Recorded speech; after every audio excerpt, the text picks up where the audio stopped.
जो लोग financial planning को फॉलो करेंगे, डिसिप्लिन से करेंगे, वो जरूर पहुंचेंगे 150 करोड़ तक। ये मैं बिल्कुल 100% दावे के साथ कह सकता हूँ। क्या होता है कि over the period of time हम बहुत सारी ऐसी फाइनेंशियल मिस्टेक गलतियां करते हैं, जैसे हर चीज ईएमआई पे लेना, जितना हमारी सैलरी नहीं है उससे ज्यादा ऑलमोस्ट उतने ईएमआईज कर लेना। और मैंने ये देखा, और मैं भी उस जाल में फंसा हूँ एक वक्त पर, जब जितनी सैलरी है उतनी ही ईएमआई चल रही है, और एक वक्त ऐसा आ गया कि आप क्रेडिट कार्ड के भी मिनिमम पेमेंट पर आ गए हो, इतनी अच्छी सैलरी होने के बावजूद। पहले आजकल एक टोन बजती है कि टेलीग्राम पे, इंटरनेट पे, फोन पे, व्हाट्सएप पे, सोशल मीडिया पे अगर आपको कोई मैसेज आए कि 4,000 के 4 लाख हो रहे हैं, तो भाई साहब नहीं होते हैं। रुपए की चीज 95 पैसे में मिल जाए, that is your good bargaining skill. रुपए की चीज 90 में मिल जाए, वो उसकी जरूरत हो सकती है। रुपए की चीज अगर 50 पैसे में मिल रही है तो समझ के चलिए स्कैम होना निश्चित है। मैं 1 लाख कमाता हूँ और मेरी सारी ईएमआई मिला के 20,000 रुपए बन रही है, तो मेरे को कहीं तकलीफ नहीं है। ऐसी कोई कैलकुलेशन है जिसे हम समझ सकते हैं कि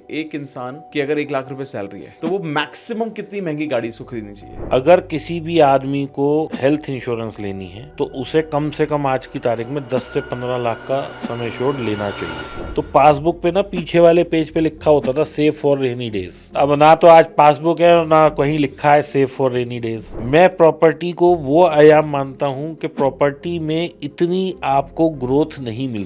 इंडिया का टॉप से टॉप एरिया उठा के देख लीजिए, 20 साल की रिटर्न निकालेंगे, 20 साल की। ये हो सकता है कि अभी आपने कोई चीज 1 करोड़ की ली और वो 6 महीने बाद 1 करोड़ 20 की या 2 की भी बिक जाए, लेकिन क्या हर दूसरे साल वो 2 के 4 हो रहे हैं? तो आप 20 साल का जब निकालेंगे तो प्रॉपर्टी की रिटर्न 10, 8, 7% ही है।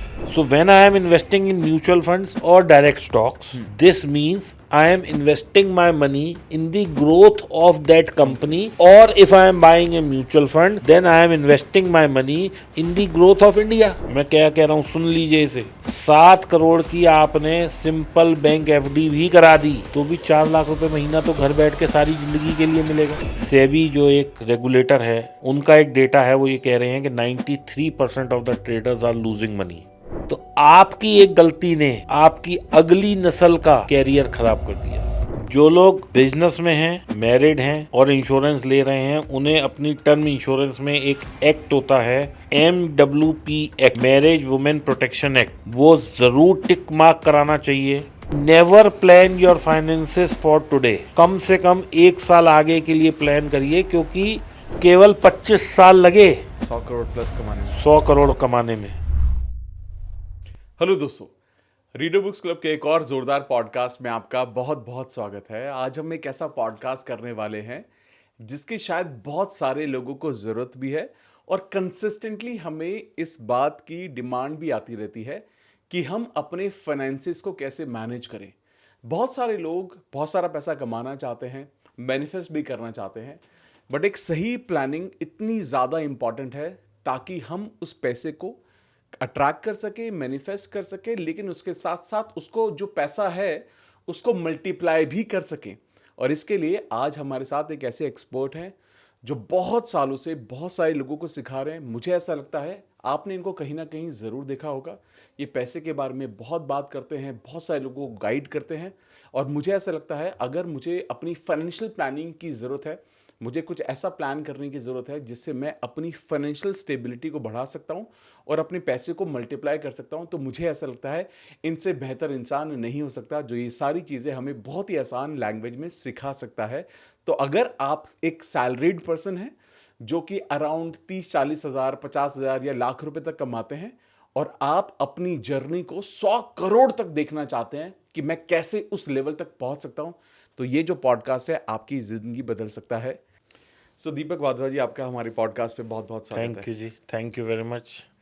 मैं बहुत एक्साइटेड हूँ क्योंकि मैंने तो ऐसा, जब भी मैंने इंटरनेट खोला है और बहुत सारे पैसे के बारे में जो बात कर रहा है वो आप ही हो। चलिए, मैं आशा करता हूँ कि आज आपकी ऑडियंस इस पॉडकास्ट को देखे, और जितने भी लोग देख रहे हैं वो मतलब छोटा मोटा नहीं, ह्यूज पैसे के स्वामी बने। और देखिए अमित जी, ऐसा है कि आज हम, एक तो ये समाज हमारा ऐसा बन गया है, मैं किसी को ब्लेम नहीं करना चाहता, पर ये फैक्ट है कि वेन एवर यू से दिस मैन इज सक्सेसफुल, तो आप उसकी सक्सेस कैसे देखते हैं? पैसे से। पैसे से ही उसकी सक्सेस देखी जाती है। करेक्ट है। कोई ये नहीं कहता कि ये आदमी स्कूटी पे चल रहा है और ये सक्सेसफुल है, लेकिन हाँ, मर्सिडीज वाले को सब कहते हैं सक्सेसफुल है। So the criteria of success, या जो उसका एक मापदंड है, या जो गेज करने का तरीका है लोगों का, वो एक जो है पैसा ही पैसा बन गया बन है। गया। और इसमें मैं आपको कहूँगा कि ये भी एक कटु सत्य है लाइफ का, कि आज चाहे हमारे बैंक्स हों, चाहे फाइनेंशियल इंस्टीट्यूशंस हों, चाहे फॉर दैट मैटर एक क्रेडिट कार्ड ही क्यों ना लेना हो, जिस आदमी की सैलरी 2 करोड़ है उसको 50 लाख की लिमिट का कार्ड मिलेगा, जबकि उसे कभी यूज़ नहीं करना। और जिस बेचारे की सैलरी 1 लाख या 40,000 या 50,000 है, उसको 40,000 की लिमिट का कार्ड मिलेगा, जबकि उसे सबसे ज़्यादा यूज़ करना है। राइट। तो पैसे का इनफ्लो उसी आदमी के लिए अवेलेबल है जिस आदमी के पास अथार है। तो जो आप कहते हो उसको देखो, अगर मैं उससे जोड़ूं कि पैसा ही पैसे को खींचता है, तो ये बात अपने आप ही प्रूव हो गई। Correct, agree. आज एक गरीब किसान जाता है कि भाई मुझे गाय लेनी है, या मुझे फसल काटनी है, या मुझे बीज खरीदना है, उसको बैंक भी लोन नहीं नहीं देता। देता। लेकिन यही आज कोई संपन्न आदमी चला जाए जिसके अकाउंट में 1 लाख, 1 करोड़, 2 करोड़, 5 करोड़ या 10, 20, 50 लाख पड़े हैं, बैंक मैनेजर खुद कहेगा सर हमारा टारगेट नहीं पूरे हो रहे, आप 2 लाख का लोन ले लो। तो बाजार जो है ना पूरा उल्टा चल रहा है। लेकिन ऐसे में जो आदमी, ज़रूरी नहीं कि कोई बहुत संपन्न परिवार में पैदा हो, अगर वो थोड़ी सी फाइनेंशियल प्लानिंग करेगा तो वो भी 150 करोड़ तक पहुंच सकता है, और इसी लाइफ टाइम में पहुंच सकता है। क्या बात, वाह। तो सवाल आपके, जवाब मैं दूंगा, और ऑडियंस में से जो लोग फाइनेंशियल प्लानिंग को फॉलो करेंगे, डिसिप्लिन से करेंगे, वो ज़रूर पहुंचेंगे 150 करोड़ तक। ये मैं बिल्कुल 100% दावे के साथ कह सकता हूँ। अमेजिंग। तो मतलब आपका कहने का मतलब ये है कि एक इंसान जो 50,000 से लाख के बीच में कमा रहा है, वो इस अमाउंट पर पहुंच सकता है। अगर देखिए, उसके साथ कई सारी कंडीशंस हैं हाँ। कि उसकी एज 20 के हाँ, आसपास होनी चाहिए। करेक्ट है। हाँ, 100 करोड़ की जर्नी कब पूरी होगी? जब वो 60-70 साल का हो जाएगा। बिल्कुल सही है। ओके। ऐसा नहीं है कि मेरे पास कोई ऐसी जादू की छड़ी है कि मैं कहूँ कि आप भाई साहब इतने पैसे यहाँ डालो और वहाँ आपको इतने मिल जाएंगे। करेक्ट है सर, बिल्कुल अब सही। कई दफ़ा आपने भी देखा होगा, और ये होता भी है बहुत सारे लोगों के साथ, कि आप गए, आपने एक फ्लैट खरीदा 50 लाख रुपए का, अभी आपकी 4 ही किस्तें गई हैं और वो 70 लाख का बिक गया। हाँ, लेकिन जिसने 70 लाख का खरीदा, वो 8 साल पड़ा रहा, उसको 80 लाख नहीं मिल रहे। राइट। बिल्कुल ये होता है ना। सही सही सही। मैं आपको बताता हूँ, ऐसे बहुत सारे एग्जाम्पल हैं। हमारे इधर नोएडा से आगे एक जगह है जेवर। हाँ, आज से 10 साल पहले जब वहाँ अनाउंसमेंट हुआ एयरपोर्ट का, या यमुना एक्सप्रेसवे ने प्लॉट निकाले, तो अथॉरिटी ने शायद 8-9 हज़ार रुपये गज के प्लॉट निकाले थे, वो स्कीम अंडर सब्सक्राइब हुई थी। 6,000 में कोई लिवाल नहीं था, और आज लाख रुपए में वहाँ पे प्लॉट अवेलेबल नहीं है। तो कुल मिला के बात क्या है, ये तो समय बड़ा बलवान है। And whenever you do investment, you are, अब इन्वेस्टमेंट में लोग समझते हैं हम सिर्फ पैसा इन्वेस्ट कर रहे हैं। नहीं, हम पैसे के साथ टाइम इन्वेस्ट करते हैं। वो टाइम 1 महीने का भी हो सकता है, जैसे मैंने बताया कि 2 किस्तें गई, और वो तो यहाँ पे आपका टाइम जो है वो 60 डेज और 90 डेज है। और जिसका 8 साल में नहीं बिका, उसका 8 साल टाइम है प्लस पैसा तो है ही है। तो टाइम जो फैक्टर है वो बहुत इंपॉर्टेंट है। तो जो आपने बात कही कि एक मध्यम वर्ग या एक जो बहुत संपन्न परिवार से बच्चा नहीं आता, हाँ, वो भी 100 करोड़ की जर्नी कर सकता है, अपनी लाइफ टाइम में ही कर सकता है। उसको भी हक है कि वो भी एक रिचेस की लाइफ जिए, लेकिन उसके लिए जो जर्नी है वो कांटों से भरी है और आग के शोलों पे चलने के बराबर है। लेकिन अगर वो थोड़ा सा अपनी लाइफ में कुछ चीज़ों का सेक्रीफाइस करे और एक डिसिप्लिन इन्वेस्टमेंट करे, तो 100% उसके साथ, मतलब उसका जो विकास है वो होना निश्चित है। बहुत सही सर। मतलब ये तो बड़ा होपफुल बात बोली आपने, और आई एम श्योर हमारे जितने भी लोग इसको देख रहे हैं वो समझ पा रहे होंगे, क्योंकि क्या होता है कि over the period of time sir, हम बहुत सारी ऐसी फाइनेंशियल मिस्टेक गलतियां करते हैं, जैसे हर चीज़ ईएमआई पे लेना, जितना जितना हमारी सैलरी नहीं है उससे ज़्यादा ऑलमोस्ट उतने ईएमआईज कर लेना। और मैंने ये देखा है, और मैं भी उस जाल में फंसा हूँ एक वक्त पर, जब जितनी सैलरी है उतनी ही ईएमआई चल रही हैं, और एक वक्त ऐसा आ गया कि आप क्रेडिट कार्ड के भी मिनिमम पेमेंट पर आ गए हो, इतनी अच्छी सैलरी होने के बावजूद। तो बहुत सारी मिस्टेक्स भी किए। तो before we jump into planning part, मैं ये जानना चाहता हूँ सर कि आप इतने सारे लोगों को देखो गाइड भी करते हो, आप फाइनेंशियल एक्सपर्ट भी हैं, बहुत सारे लोगों को आप गाइड कर रहे हो। आपको क्या लगता है सबसे कॉमन मिस्टेक एक आम आदमी जो पैसे कमा भी रहा है, अच्छा कमा रहा है, लेकिन वो सबसे कॉमन मिस्टेक क्या करता है? देखिए, कॉमन मिस्टेक क्या करता है आदमी कि जब कहीं बड़े पैसे की बात आती है वो मोल तोल ही नहीं कर पाता। ओके। मैं एक आपको बात बताता हूँ। वही आदमी जब सब्जी लेने जाएगा तो 200 रुपये किलो के सेब नहीं खरीदेगा, वो कहेगा 180 में दे दो भाई, नहीं तो पड़ोस वाले से ले लूँगा। हाँ, सही। लेकिन जब वो कोई प्रॉपर्टी खरीदने जाएगा या कुछ और बड़ी चीज़ खरीदने जाएगा तो वहाँ पे वो अपने आप को इतना छोटा बना लेगा कि क्या मैं इस जगह पे, इतनी बड़ी जगह पे आया हूँ, यहाँ मैं मोल तोल कर सकता हूँ? क्या मेरी को शोभा देगा? क्या वो जो सामने वाला बैठा है वो इस चीज़ के लिए रेडी है? हमारे अंदर बहुत सारी हिच होती हैं, हमारे अंदर बहुत सारी एप्रीहेंशंस होती हैं। करेक्ट। हम लोग कई दफ़ा नहीं बोल पाते। अरे, बार्गेन करना आपका राइट है।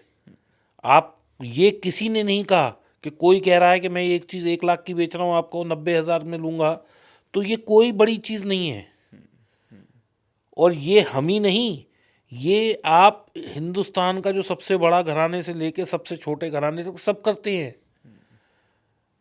अभी आप लोगों ने सुना होगा कि अंबानी जी ने कहीं पे गए, उन्होंने इतने पैसे कोट कर दिए कि भैया हम, ये कोई, मान लो कोई फैक्ट्री बिक रही है, तो ये थोड़ी है कि किसी ने कहा जी हम 5,000 करोड़ की बेचेंगे, तो उन्होंने कहा नहीं जी हम तो 5, तूने कहा है तो हम इतने ही देंगे। सही। वो बार्गेन करते हैं, उन्हें जहाँ वैल्यू दिखती है वो लेते हैं। अभी इसका मैं एक आपको उदाहरण देता हूँ। एक कोई जेपी कॉर्प की बहुत महंगी ज़मीन थी जिसकी कितने लाखों करोड़ या हज़ारों करोड़ की बात हो रही थी। अंबानी जी को वैल्यू नहीं दिखी, उन्होंने कम में लिए। तो ये देखिए, आप बड़े कब बनेंगे? When you will start saving money at every opportunity. वाह। सेकेंडली, मैंने एक वर्ड यूज़ किया, अपॉर्चुनिटी। ये हर अपॉर्चुनिटी को ग्रैब करना जरूरी है। ओके। मैं आपको एक बहुत इंटरेस्टिंग कहानी सुनाता हूँ, और इससे जितने भी यूथ हैं वो शायद कुछ समझें। जैसे आप और मैं पॉडकास्ट कर रहे हैं, ऐसे ही एक बार एक शख्सियत हैं यूएस के, वो सबसे रिच आदमी थे उस वक्त, उनका नाम था मिस्टर बिल गेट्स। ठीक है जी। वो एक इंटरव्यू में बैठे थे ऐसे ही, तो वहाँ जो मैडम थी उन्होंने एक सवाल पूछा कि भाई, what makes Bill Gates the Bill Gates?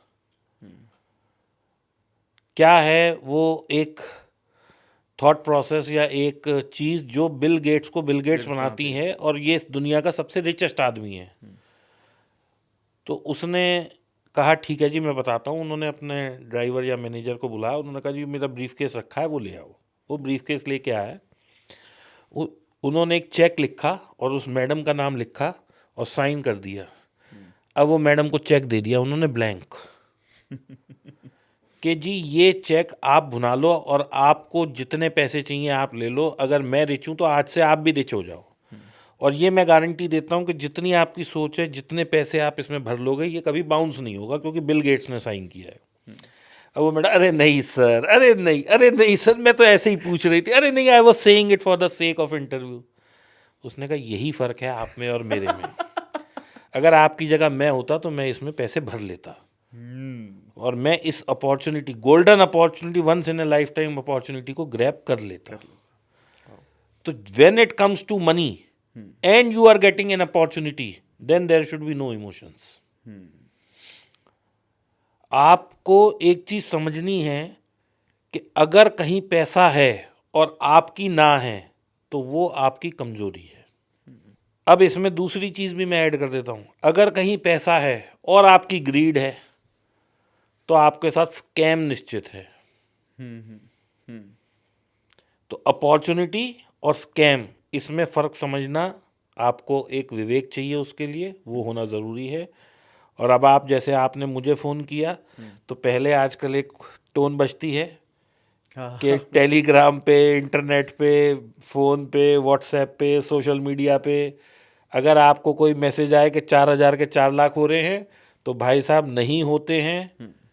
और ये चीज़ मैं आपको इसका एक उदाहरण आपकी ऑडियंस को देता हूँ कि 4,000 के 4 लाख जो आदमी कर सकता है, वो 4 लाख के फिर कितने कर लेगा, और 40 लाख के कितने कर लेगा, और 4 करोड़ के कितने कर लेगा। सही बात है। और जो टेक्निक उसे पता है, क्या सिर्फ वो उसे पता है? इंडिया का जो रिचेस्ट आदमी है मिस्टर मुकेश अंबानी, उन्हें नहीं पता, अडानी को नहीं पता, विप्रो को नहीं पता, टाटास को नहीं पता। ऐसा कौन सा ज्ञान है जो केवल उस आदमी को है कि जो आपका पैसा 10x 20x 100x 4 दिन 10 दिन में कर रहा है, और ये बेचारे जो सब इतनी बड़ी बड़ी फैक्ट्रियां लगा के बैठे हैं, साल के 18 से 20% कमा रहे हैं। तो जिस दिन आदमी ये चीज़ समझ जाएगा कि पैसा फेयर वैल्यू से बढ़ेगा, पैसा एक्सपोनेंशियली नहीं बढ़ेगा, उस दिन ना तो कोई स्कैम होंगे और हर आदमी संपन्न होता जाएगा। बहुत सही, बहुत सही, बहुत सही। तो आपको लगता है कि आज के टाइम में वैसे तो ऑनलाइन स्कैम बहुत ज़्यादा हो गए, जी हर रोज़ हम सुन रहे हैं, और मतलब हम तो बहुत सेलिब्रिटीज़ को भी देख रहे हैं जो फंस रहे हैं जी। इस तरह के स्कैम में। आई थिंक मतलब आपको लगता है कि फाइनेंशियल स्कैम्स को रोकने के लिए गवर्नमेंट के इनफ मेजर्स नहीं है? देखिए, गवर्नमेंट के मेजर्स अपने आप में परिपूर्ण हैं। मैं ये नहीं कहूँगा कि गवर्नमेंट के मेजर नहीं है। अगर मेजर गवर्नमेंट के नहीं होते तो आज हर आदमी के साथ स्कैम हो गया होता। लेकिन अभी भी ये स्कैम सिर्फ 1 या 2% लोगों के साथ हो रहे हैं। उसकी वजह क्या है कि आप ना कहीं ग्रीड और किसी की बातों में फंस जाते हैं। आज आप ग्रीड, करेक्ट। आज देखिए, मेरे साथ स्कैम कब होएगा? मैं गया ज़मीन खरीदने, 1 लाख रुपए गज की ज़मीन है, किसी ने कहा जी 70,000 में दूंगा, मैं लालच में आ गया, ग्रीड आ गई ना, मेरे साथ स्कैम होएगा ही होएगा। मेरे पास आज से 8-9 साल पहले ऐसे बहुत फ़ोन आते थे लोगों के पास कि सर हम कहीं मथुरा वृंदावन से बोल रहे हैं, खुदाई कर रहे थे, 2 किलो गोल्ड निकल आया, आप आ जाइए ले जाइए, और सर आप जो पैसे हों वो दे देना। ऐसा दुनिया में कौन आदमी है जिसको ये नहीं पता कि मैं सुनार के जाऊंगा और गोल्ड बेच लूंगा? ठीक है कि नहीं? तो यहाँ पे क्या हुआ, मेरी ग्रीड आ गई कि यार ईंट निकली है, देख ले लूं। मेरे साथ स्कैम होना निश्चित है, कोई रोक ही नहीं सकता। रुपए की चीज 95 पैसे में मिल जाए, that is your good bargaining skill. Correct. रुपए की चीज 90 में मिल जाए, वो उसकी ज़रूरत हो सकती है। रुपए की चीज़ अगर 50 पैसे में मिल रही है तो समझ के चलिए स्कैम होना निश्चित है। क्योंकि दुनिया में ना तो मैं इतना समझदार हूँ, ना मैं भगवान का बच्चा हूँ। भगवान का बच्चा हूँ मतलब कि I am not so lucky हाँ, कि हर चीज़ जो 1 की 2 नहीं है वो मेरे झोली में आके गिर जाए। करेक्ट। तो जिस दिन लोग ये समझ लेंगे, उस दिन ना तो स्कैम होंगे, और उस दिन से लोग पैसे कमाने की जर्नी को एंजॉय करने लगेंगे। एक चीज़ मुझे समझना है आपसे कि क्या क्रेडिट कार्ड एक स्कैम है या एक टूल है? देखिए, हर चीज़ के 2 पहलू होते हैं। मैं क्रेडिट कार्ड को आज दुनिया की सबसे अच्छी नेमत मानता हूँ, और मैं इसका उदाहरण दूंगा आपको। ओके। एक व्यक्ति, उसके घर में बड़े बुजुर्ग भी हैं, कुछ है, सब है, जिसके पास क्रेडिट कार्ड है और उसकी लिमिट है 10 लाख रुपए मान लीजिए। उसके फादर को अभी हार्ट अटैक आ जाए, हॉस्पिटल वो लेके गया, किसके आगे हाथ फैलाए? करेक्ट। पैसा दे, इलाज कराए बाप का। और ये मैंने भी कराया है। मेरे फादर की तबीयत खराब थी, मैं किसके आगे हाथ फैलाता? ठीक है, बड़ा पैसा आपको चाहिए, क्रेडिट कार्ड से ले लीजिए, 5 लाख 10 लाख, आप अपना क्रेडिट स्कोर अच्छा करिए, लिमिट मिल जाएगी। बिल्कुल सही। दूसरी बात, ये कहाँ पे खराब है कि आपकी इनकम मान लीजिए 1 लाख है, अब आप 5 लाख के खर्चे कर रहे हैं, तो वो पाप है, वो खराब नहीं, पाप है। लेकिन अब इसमें दूसरी चीज़ मैं ऐड कर देता हूँ। मान लीजिए आज आप ये पॉडकास्ट रिकॉर्ड कर रहे हैं, आपको ये कैमरा खरीदना है, ठीक है, अब ये 4 लाख का है, आपके पास क्रेडिट कार्ड है, आप ज़रूर क्रेडिट कार्ड से ये खरीद लीजिए। रीज़न बीइंग कि इससे आपकी कमाई होने वाली है। हाँ, correct, okay. So you have to understand the expense what you are doing, वो आपकी ऐश अय्याशी के लिए है, आपकी लेविशनेस के लिए है, उसकी प्रोडक्टिविटी क्या है और उसका यूज़ क्या है। अगर मैं गाड़ी ले रहा हूँ सिर्फ लोगों को दिखाने के लिए, तो वो मेरी ऐश अय्याशी है, मुझे नहीं लेनी चाहिए ईएमआई पे। लेकिन अगर वो मेरी ज़रूरत है और जितनी मैं ईएमआई उसकी बन रही है वो मेरी सैलरी का 20% है, तो मेरे लिए वो फिट है। ओके, ओके, ये अगर मान लीजिए मेरी सारी ईएमआईज मिला के मेरी अर्निंग्स का 20% बैठ रहा है, सारी ईएमआईज मिला के, पर्सनल लोन, ये वो सब, okay, मतलब मैं 1 लाख कमाता हूँ, ठीक है, और मेरी सारी ईएमआई मिला के 20,000 रुपये बन रही हैं, हाँ, तो मेरे को कहीं तकलीफ नहीं है। बहुत बढ़िया, ओके, वाह, क्योंकि आज की तारीख में एक आदमी का जो खर्चा है, ऐसा माना गया है, ऐसा स्टैटिस्टिक्स बोलती है कि एक आदमी जो भी कमाता है उसका खर्चा मैक्सिमम 70% होता है, 30% वो बचा सकता है। अगर कोई आदमी इससे ज़्यादा खर्चा कर रहा है तो या तो वो अपनी इनकम बढ़ाए या खर्चों को कम करे। अगर कोई आदमी इस ब्रैकेट में फॉल कर रहा है, वो 30% कई महीनों से सेव कर रहा है, तो वो 20% की ईएमआई अपने ऊपर लेके अपने लिए एक स्टैंडर्ड ऑफ लिविंग भी बढ़ा सकता है, अपने बच्चों के लिए कुछ नई चीज़ लेके क्रिएटिविटी भी कर सकता है, घूमने भी जा सकता है, सब कर सकता है। क्योंकि 20% की ईएमआई अगर है तो वो आप किसी भी दिन क्लोज कर सकते हो। सही बात है। लेकिन यही ईएमआई आपकी 50% 60% ऑफ योर सैलरी हो गई, तो 100% मैं आपको गारंटी देता हूँ कि एक दिन ऐसा आएगा कि ये सिस्टम कोलैप्स हो जाएगा। वो क्यों कोलैप्स होगा? क्योंकि देखिए हम सब ह्यूमन बीइंग्स हैं। कभी हारी बीमारी हो गई, किसी महीने सैलरी नहीं आई, किसी महीने कंपनी में कुछ प्रॉब्लम हो गई, मैंने 30 दिन ऑफिस नहीं जा पाया, मेरी टांग टूट गई, कुछ भी हो सकता है। तो जिस महीने सैलरी नहीं आएगी या आधी आएगी उस दिन तो मेरा सिस्टम कोलैप्स करेगा। और जिस दिन मेरा सिस्टम कोलैप्स करेगा मेरे ऊपर टेंशन, स्ट्रेस, गुस्सा, ये वो सब बढ़ने लगेगा। बिल्कुल सही, तो that will give a very bad situation to me. Correct. तो इसलिए 20-25% से ज़्यादा अगर आपकी ईएमआई हैं तो then there is a need of correction. मतलब आप रिस्क पर है। आप रिस्क पर हैं। मतलब मैं आपको बताता हूँ, मेरा एक वक्त ऐसा था जब मेरी सैलरी थी, मेरा 70-80% पे था, और मैंने कई जगह शेयर भी किया। एक वक्त ऐसा आया कि मतलब वो लोन्स इतने ज़्यादा हो गए Amit that ji I had देखो, to sell my house। एक सीधी सी बात है, आप बात को समझो। आज की तारीख में अगर कोई आदमी 1 लाख कमाता है तो वो ठीक ठाक सा रहता होगा। हाँ, सही, उसके 2 बच्चे, 1 बच्चा, 2 बच्चे भी होंगे। करेक्ट। बच्चों का पर बच्चे का खर्चा आज की तारीख में 10-1 हज़ार रुपये मान के चलिए, फीस और उसका है, ट्यूशन फीस, ये वो, आना जाना, अगड़म पगड़म सब मिला के, ठीक है जी। करेक्ट है, बिल्कुल। तो 2 बच्चे हैं तो 20,000 वो निकाल दो। किचन का जो आपका खर्चा है, एक आदमी 20-1 हज़ार रुपये महीने का तो मिनिमम बता रहा हूँ, हाँ, ये हो गया। अब बच्चे भी कभी कह देते हैं जी रेस्टोरेंट चलो, पिक्चर चलो, यहाँ चलो, वहाँ चलो, ये 5 से 10% आपका खर्चा, यानी कि अगर 1 लाख कमा रहे हो तो 10-1 हज़ार रुपये पता भी नहीं लगते हैं आजकल। 50,000 रुपये ऐसे चला गया। ठीक है। अब इसके बाद आपके घर की ईएमआई है अगर, या किराया है, हाँ, वो है, गाड़ी है, जनरली लोग ईएमआई पे ही लेते हैं, 80-90% लोग ईएमआई पे लेते हैं, ये तो स्टैटिस्टिक्स ओपन है, ठीक है, वो हो गया। बिजली का बिल, टेलीफोन का बिल, मतलब there are an number of expenses which can not be avoided. Right. भाई देखिए, आप क्या अवॉइड कर देंगे? क्या आप पेट्रोल का बिल अवॉइड कर सकते हैं? आप नौकरी करने जाएंगे ही। बिजली का बिल है तो क्या घर में एसी ना चलाएं ये पॉसिबल है, लेकिन पंखा बिजली ना चलाएं ये थोड़ी पॉसिबल है, फ्रिज ना चले ये थोड़ी पॉसिबल है। Correct. So what I am talking about is very close to the common man. मैं कोई बहुत रिचेस की या बहुत उसकी बात नहीं कर रहा, मैं कॉमन मैन की बात कर रहा हूँ, जो मतलब एक मध्यम वर्ग जिसे हम बोलते हैं।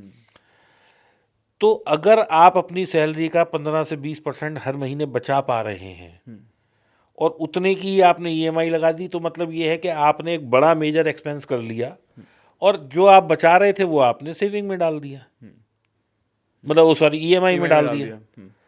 तो अब क्या है कि you are in a very comfortable position, लेकिन खर्चा एक ऐसी चीज है जो हर साल बढ़ रहा है।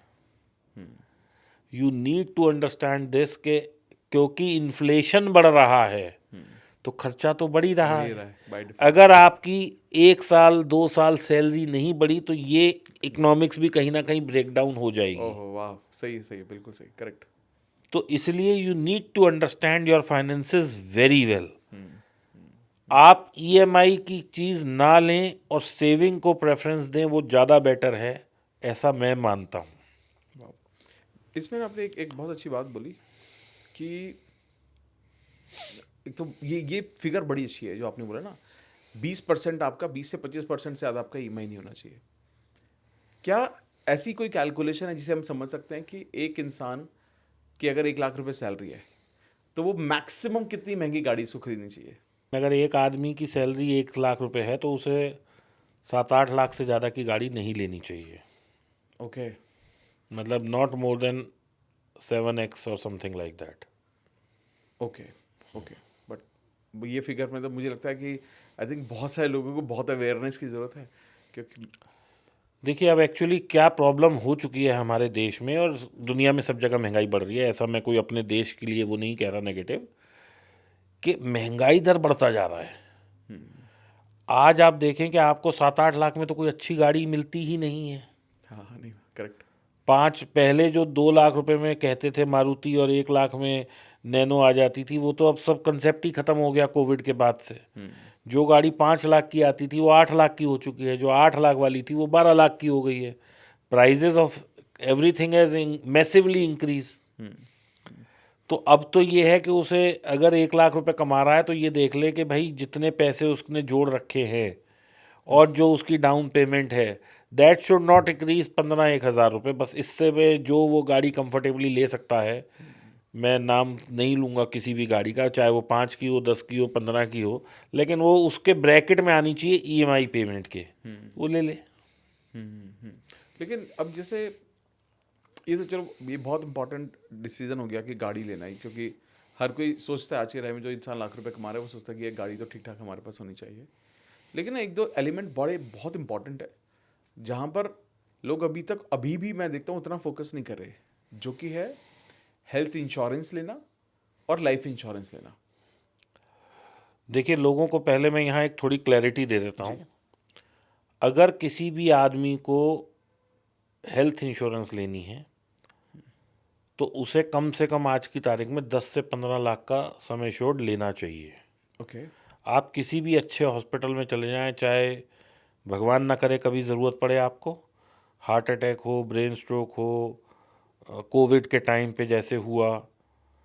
अब मैं खुद कोविड के टाइम में भर्ती हुआ, इतना बड़ा बिल बन गया जबकि दवाई कुछ थी नहीं देने को। तो कोविड के टाइम के बाद से आप ज़रा मेडिकल चार्जेस देखिए कितने लग गए हैं। तो 10-15 लाख रुपए तो आज की तारीख में बहुत एक, मतलब मैं कहूँगा मिनिमल सा हो ही गया। है। हाँ हाँ, कि मतलब आप हॉस्पिटल जाओ तो 1-2 लाख रुपए कहाँ खर्च हो जाते हैं, कुछ मतलब बड़ी चीज़ नहीं है वो। लाइफ इंश्योरेंस की जहाँ तक बात आई तो ट्रेडिशनल प्लान्स ना लेते हुए आप टर्म प्लान लीजिए। ओके। ट्रेडिशनल प्लान में क्या होता है कि आप 5 लाख के बीमा के लिए 20,000-30,000 रुपये दे रहे होते हैं, जबकि आज की तारीख में अगर आपको कुछ हो जाए तो 5 लाख रुपए तो कुछ है ही नहीं। बिल्कुल सही बात है।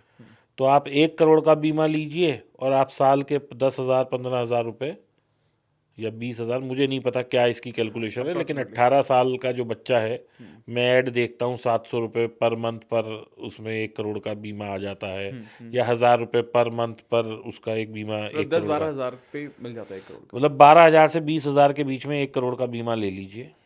अब बीमा की भी एक लेने की क्षमता होती है, इसकी भी एक कैलकुलेशन होती है, वो मुझे नहीं पता, आप लोग गूगल कर लीजिएगा। ह्यूमन लाइफ वैल्यू है। अब मैं एक एग्जांपल देता हूँ, उससे लोगों को समझ आएगा कि इसका क्या मतलब है। अब एक कोई मान लीजिए मैं किसी को देखे प्लीज़ मैं हाथ जोड़ के माफ़ी मांग रहा हूँ पहले से कि किसी की भावनाओं को मैं ठेस नहीं पहुँचाना चाहता, लेकिन मैं आपको एक प्रैक्टिकल एग्जांपल बता रहा हूँ। अब कोई एक मजदूर है जिसको कि हम लेबर बोलते हैं, हाँ। उसका आज महीने का जो वो है वो 10-12 हज़ार 15 हज़ार रुपये वेतन है। अब वो भी साल 1.5 साल 2 साल नौकरी कर रहा है तो वो भी 20-25 हज़ार रुपये जोड़ सकता है। ठीक है। ठीक है। अब उसने वो जोड़ लिए, जोड़ने के बाद उसने 1 करोड़ का बीमा ले लिया, 15 हज़ार ही तो देने हैं। राइट, बिल्कुल सही है। ठीक है। और उसने अपनी ज़िंदगी को सेक्रीफाइस कर दिया अपने घर वालों के लिए। वो तो ये सोच के अपनी कुर्बानी दे रहा है कि मेरे घर वालों को 1 करोड़ मिल जाएगा, लेकिन नहीं मिलेगा, क्योंकि हर आदमी की एक ह्यूमन लाइफ वैल्यू होती है। मेरी आईटीआर के बेसिस पे ह्यूमन लाइफ वैल्यू है, आपकी आईटीआर के बेसिस पे है, किसी और के बेसिस पे है। हमारी ह्यूमन लाइफ वैल्यू में कई सारे कंपोनेंट हैं कि मेरी पिछले 5 साल की एवरेज सैलरी क्या थी या एवरेज आईटीआर क्या थी। तो जब मेरी एवरेज सैलरी इतनी है तो आने वाले 20 साल में मेरी नीड इतनी है, उस हिसाब से मिलेगा। तो never go for over insurance, okay. Don't go for under insurance. आप अपने एजेंट से या जिससे भी है आप पूछिए उससे कि भाई मेरे को मैक्सिमम एलिजिबिलिटी मेरी क्या हो सकती है, उससे थोड़ा कम ही रहिए। सेकेंडली, अगर आपको 1 करोड़ का बीमा लेना है तो आप 50 कंपनी ए से लीजिए, 50 कंपनी बी से लीजिए, okay. And disclose to each other कि मैंने उससे भी ले रखा है और मैंने इससे भी ले रखा है। इंश्योरेंस में लोग जो गलती करते हैं, डिस्क्लोजर गलत दे देते हैं, उस हिसाब से आपका इंश्योरेंस बीमा रुक जाता है और आप तो चले गए हैं। तो अगर आप किसी भी तरह का नशा करते हैं, धूम्रपान करते हैं, सिगरेट बीड़ी पान शराब तंबाकू की कोई आपको शौक है, डिस्क्लोज कर दीजिए। हाँ, बाद में वो इसी पर रिजेक्ट कर देते हैं। इसी पे ही रिजेक्शन आ सकता है। आपको किसी भी तरह के बीमारी है, प्री डिस्क्लोज डिजीज जिसे बोलते हैं, आप डिस्क्लोज कर दीजिए, भाई मेरे को डायबिटीज़ है, मेरे को हाइपरटेंशन है, कंपनी आपको देगी, थोड़ा सा बीमा राशि बढ़ा देगी। करेक्ट, हाँ। बट लेकिन लोग छुपाते हैं सब। लेकिन छुपाते इसलिए हैं कि उन्हें लगता है अभी सस्ता ले लो। अरे भाई, जो तुम आज सस्ता ले रहे हो, जब इसके क्लेम की बारी आएगी तुम तो हो गई नहीं लड़ने के लिए। You are not there. Secondly, एक मैं आपको और चीज़ बताता हूँ, बहुत ज़रा समझने की है, ये मेरे एक फ्रेंड के साथ हुई है। एक हमारे दोस्त थे, उनकी डेथ हो गई कार एक्सीडेंट में। पुलिस ने पोस्टमार्टम वो कराया, पता लगा he was intoxicated by the influence of alcohol, यानी कि शराब पी के गाड़ी चला रहे थे। इंश्योरेंस कंपनी ने रिजेक्ट कर दिया। उनकी वाइफ कोर्ट में गई, कई साल केस चला, ऑन मर्सी ग्राउंड्स कोर्ट ने शायद कुछ सेटलमेंट कराया, लेकिन इस पूरे प्रोसेस में 12 साल लग गए। जो उनका बच्चा उस वक्त छोटा था, वो ग्रेजुएशन भी करके निकल गया। तो जिस पैसे को आपने इसलिए कराया कि मेरे बच्चों का फ्यूचर सेफ होएगा, वो बच्चे का फ्यूचर तो दांव पे लग गया। So there are certain things you need to understand while you are taking an insurance, before you are taking an insurance, and once you have taken the insurance. तो ये सब चीज़ों का डिस्क्लोजर प्रॉपर होना चाहिए। आपको खूब अच्छा मिलेगा। कंपनी कहेगी ठीक है जी आप पैसे लो, वो देने के लिए बैठे हैं, लेकिन जहाँ वो देखेंगे कि डिस्क्रिपेंसी है, they have the right to reject. इसीलिए कहा जाता है बीमा क्या एक वो लाइन बोलते हैं ना, बीमा एक आवेदन की वस्तु है, यानी कि you have to request for the insurance and they will underwrite your insurance. तो ये इसलिए ऐसी टर्म्स हैं।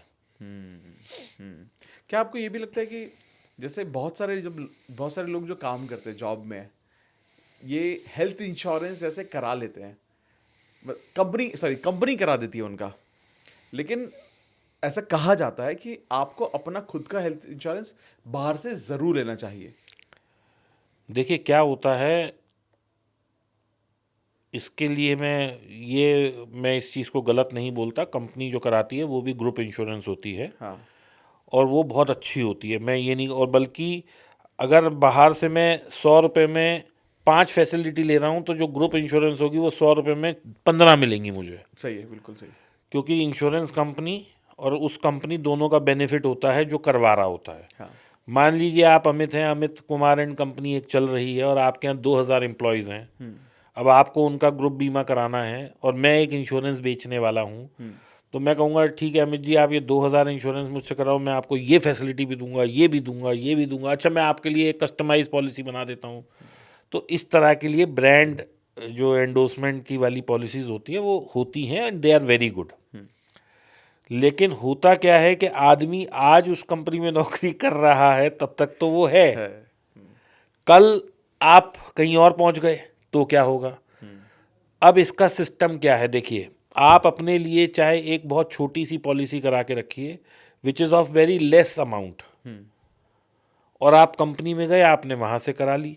अब आप 20 साल उस कंपनी में नौकरी कर रहे हैं तो वो चल रही है, लेकिन आप अपनी वाली को भी चलाते रहिए, 20 साल बाद वो तो छूट जाएगी। अब ये वाली कंपनी आपसे कहेगी कि भाई साहब जब 20 साल पहले आप यंग थे, ना तुम्हें डायबिटीज़ थी, ना वो था क्या नाम है बीपी था, ना हाइपरटेंशन था, ना स्ट्रेस था, आज तो तुम हो गए हो 50 साल के या 40-45 साल के, अब क्या। तो अब अगर आप नया बीमा लेने जाएंगे तो it will cost you hell of A price. लेकिन अगर आप एग्जिस्टिंग वाली में ही चलते रहेंगे और थोड़ा थोड़ा उसे अपनी जैसी सैलरी बढ़ी उसको भी बढ़ा दिया, 1 लाख की जगह 2 कर दिया, 2 का 3 कर दिया, over of period of time आप उसे भी बढ़ाते रहे, और क्लेम तो आप ले ही नहीं रहे तो आपका बोनस भी एक्यूमुलेट हो रहा है क्योंकि क्लेम तो आप कंपनी वाले से ले रहे हैं। तो आपका क्या है, एक पैरेलल हमेशा स्तंभ तैयार रहेगा आपको हेल्प करने के लिए। लेकिन यदि आपके पास बीमा ही नहीं है, अब इसमें एक मैं क्लैरिटी दे देता हूँ, हो सकता है कि आप क्योंकि ग्रुप से इंश्योर्ड हैं, जब आप कहीं इसको ट्रांसफ़र करें, आजकल पोर्ट की फैसिलिटी है तो हो सकता है ये भी पोर्ट हो जाए। आप अपनी जो ग्रुप पॉलिसी है उससे पूछ लीजिए कि ये पोर्ट हो सकती है, इसके बेसिस पे मुझे आगे इसके बेनिफिट के साथ मुझे मिलेगी, तो पैरेलल चलाने की ज़रूरत नहीं है। हाँ, ठीक है ना, तो फिर आप कंपनी वाली चलाइए, अदरवाइज आप ये चलाइए। क्योंकि मेरे सामने एक केस आया, मेरे बहुत अच्छे दोस्त, उन्होंने अपनी कंपनी में रिज़ाइन दिया और वहाँ पर ना बीच में 15 दिन का गैप था नई कंपनी ज्वाइन करने में। तो वहाँ से वो हो गया, फाइनल हो गया, उनका FNF भी हो गया और 15 दिन बाद उनकी ज्वाइनिंग कहीं और है। इसी बीच उनकी वाइफ हॉस्पिटलाइज हो गई, और जब वो हॉस्पिटलाइज हुई, मतलब अब वो सोचे कि एक ऐसा इंसान जो कि who's making around 40-45 lakh rupees का पैकेज है, इस पैकेज का बंदा है। ऑब्वियसली फाइनेंशियल प्लानिंग थोड़ी सी ख़राब थी, पर्सनल इंश्योरेंस नहीं लिए हुए थे उन्होंने, हेल्थ इंश्योरेंस। उस दौरान मतलब आई स्टिल रिमेंबर, उस 15 दिनों में ही spent almost around 20-25 lakh rupees, और घर वालों से पैसे लेकर हर जगह से उसने पैसे लिए, तब जाकर वो काम हुआ। अब मैं वही कह रहा हूँ, देखिए 20-25 लाख खर्च हो गए, तो इसीलिए जो बीमा है आपका वो पर्याप्त होना चाहिए। बिल्कुल सही। क्योंकि देखिए आजकल बीमारी कोई बता के नहीं आती, ये किसी को नहीं पता कि अगली महामारी कब आएगी। क्योंकि क्या है, एक ये देखिए एक वो है थ्योरी कि जो नेचर है वो भी अपने आप को करेक्ट करेगी। करेक्ट है, सही बात है। तो हम इतनी जो पॉपुलेशन है, अब नेचर इतना भार नहीं उठा पाएगी तो नेचर भी करेक्ट करेगी। जैसे अभी आपने देखा कि लॉस एंजल्स में आग लग गई, ठीक है, कहीं बाढ़ आ गई, कहीं तूफान आ गया, लाखों हजारों लोग मर जाते हैं। तो this is a corrective step by nature.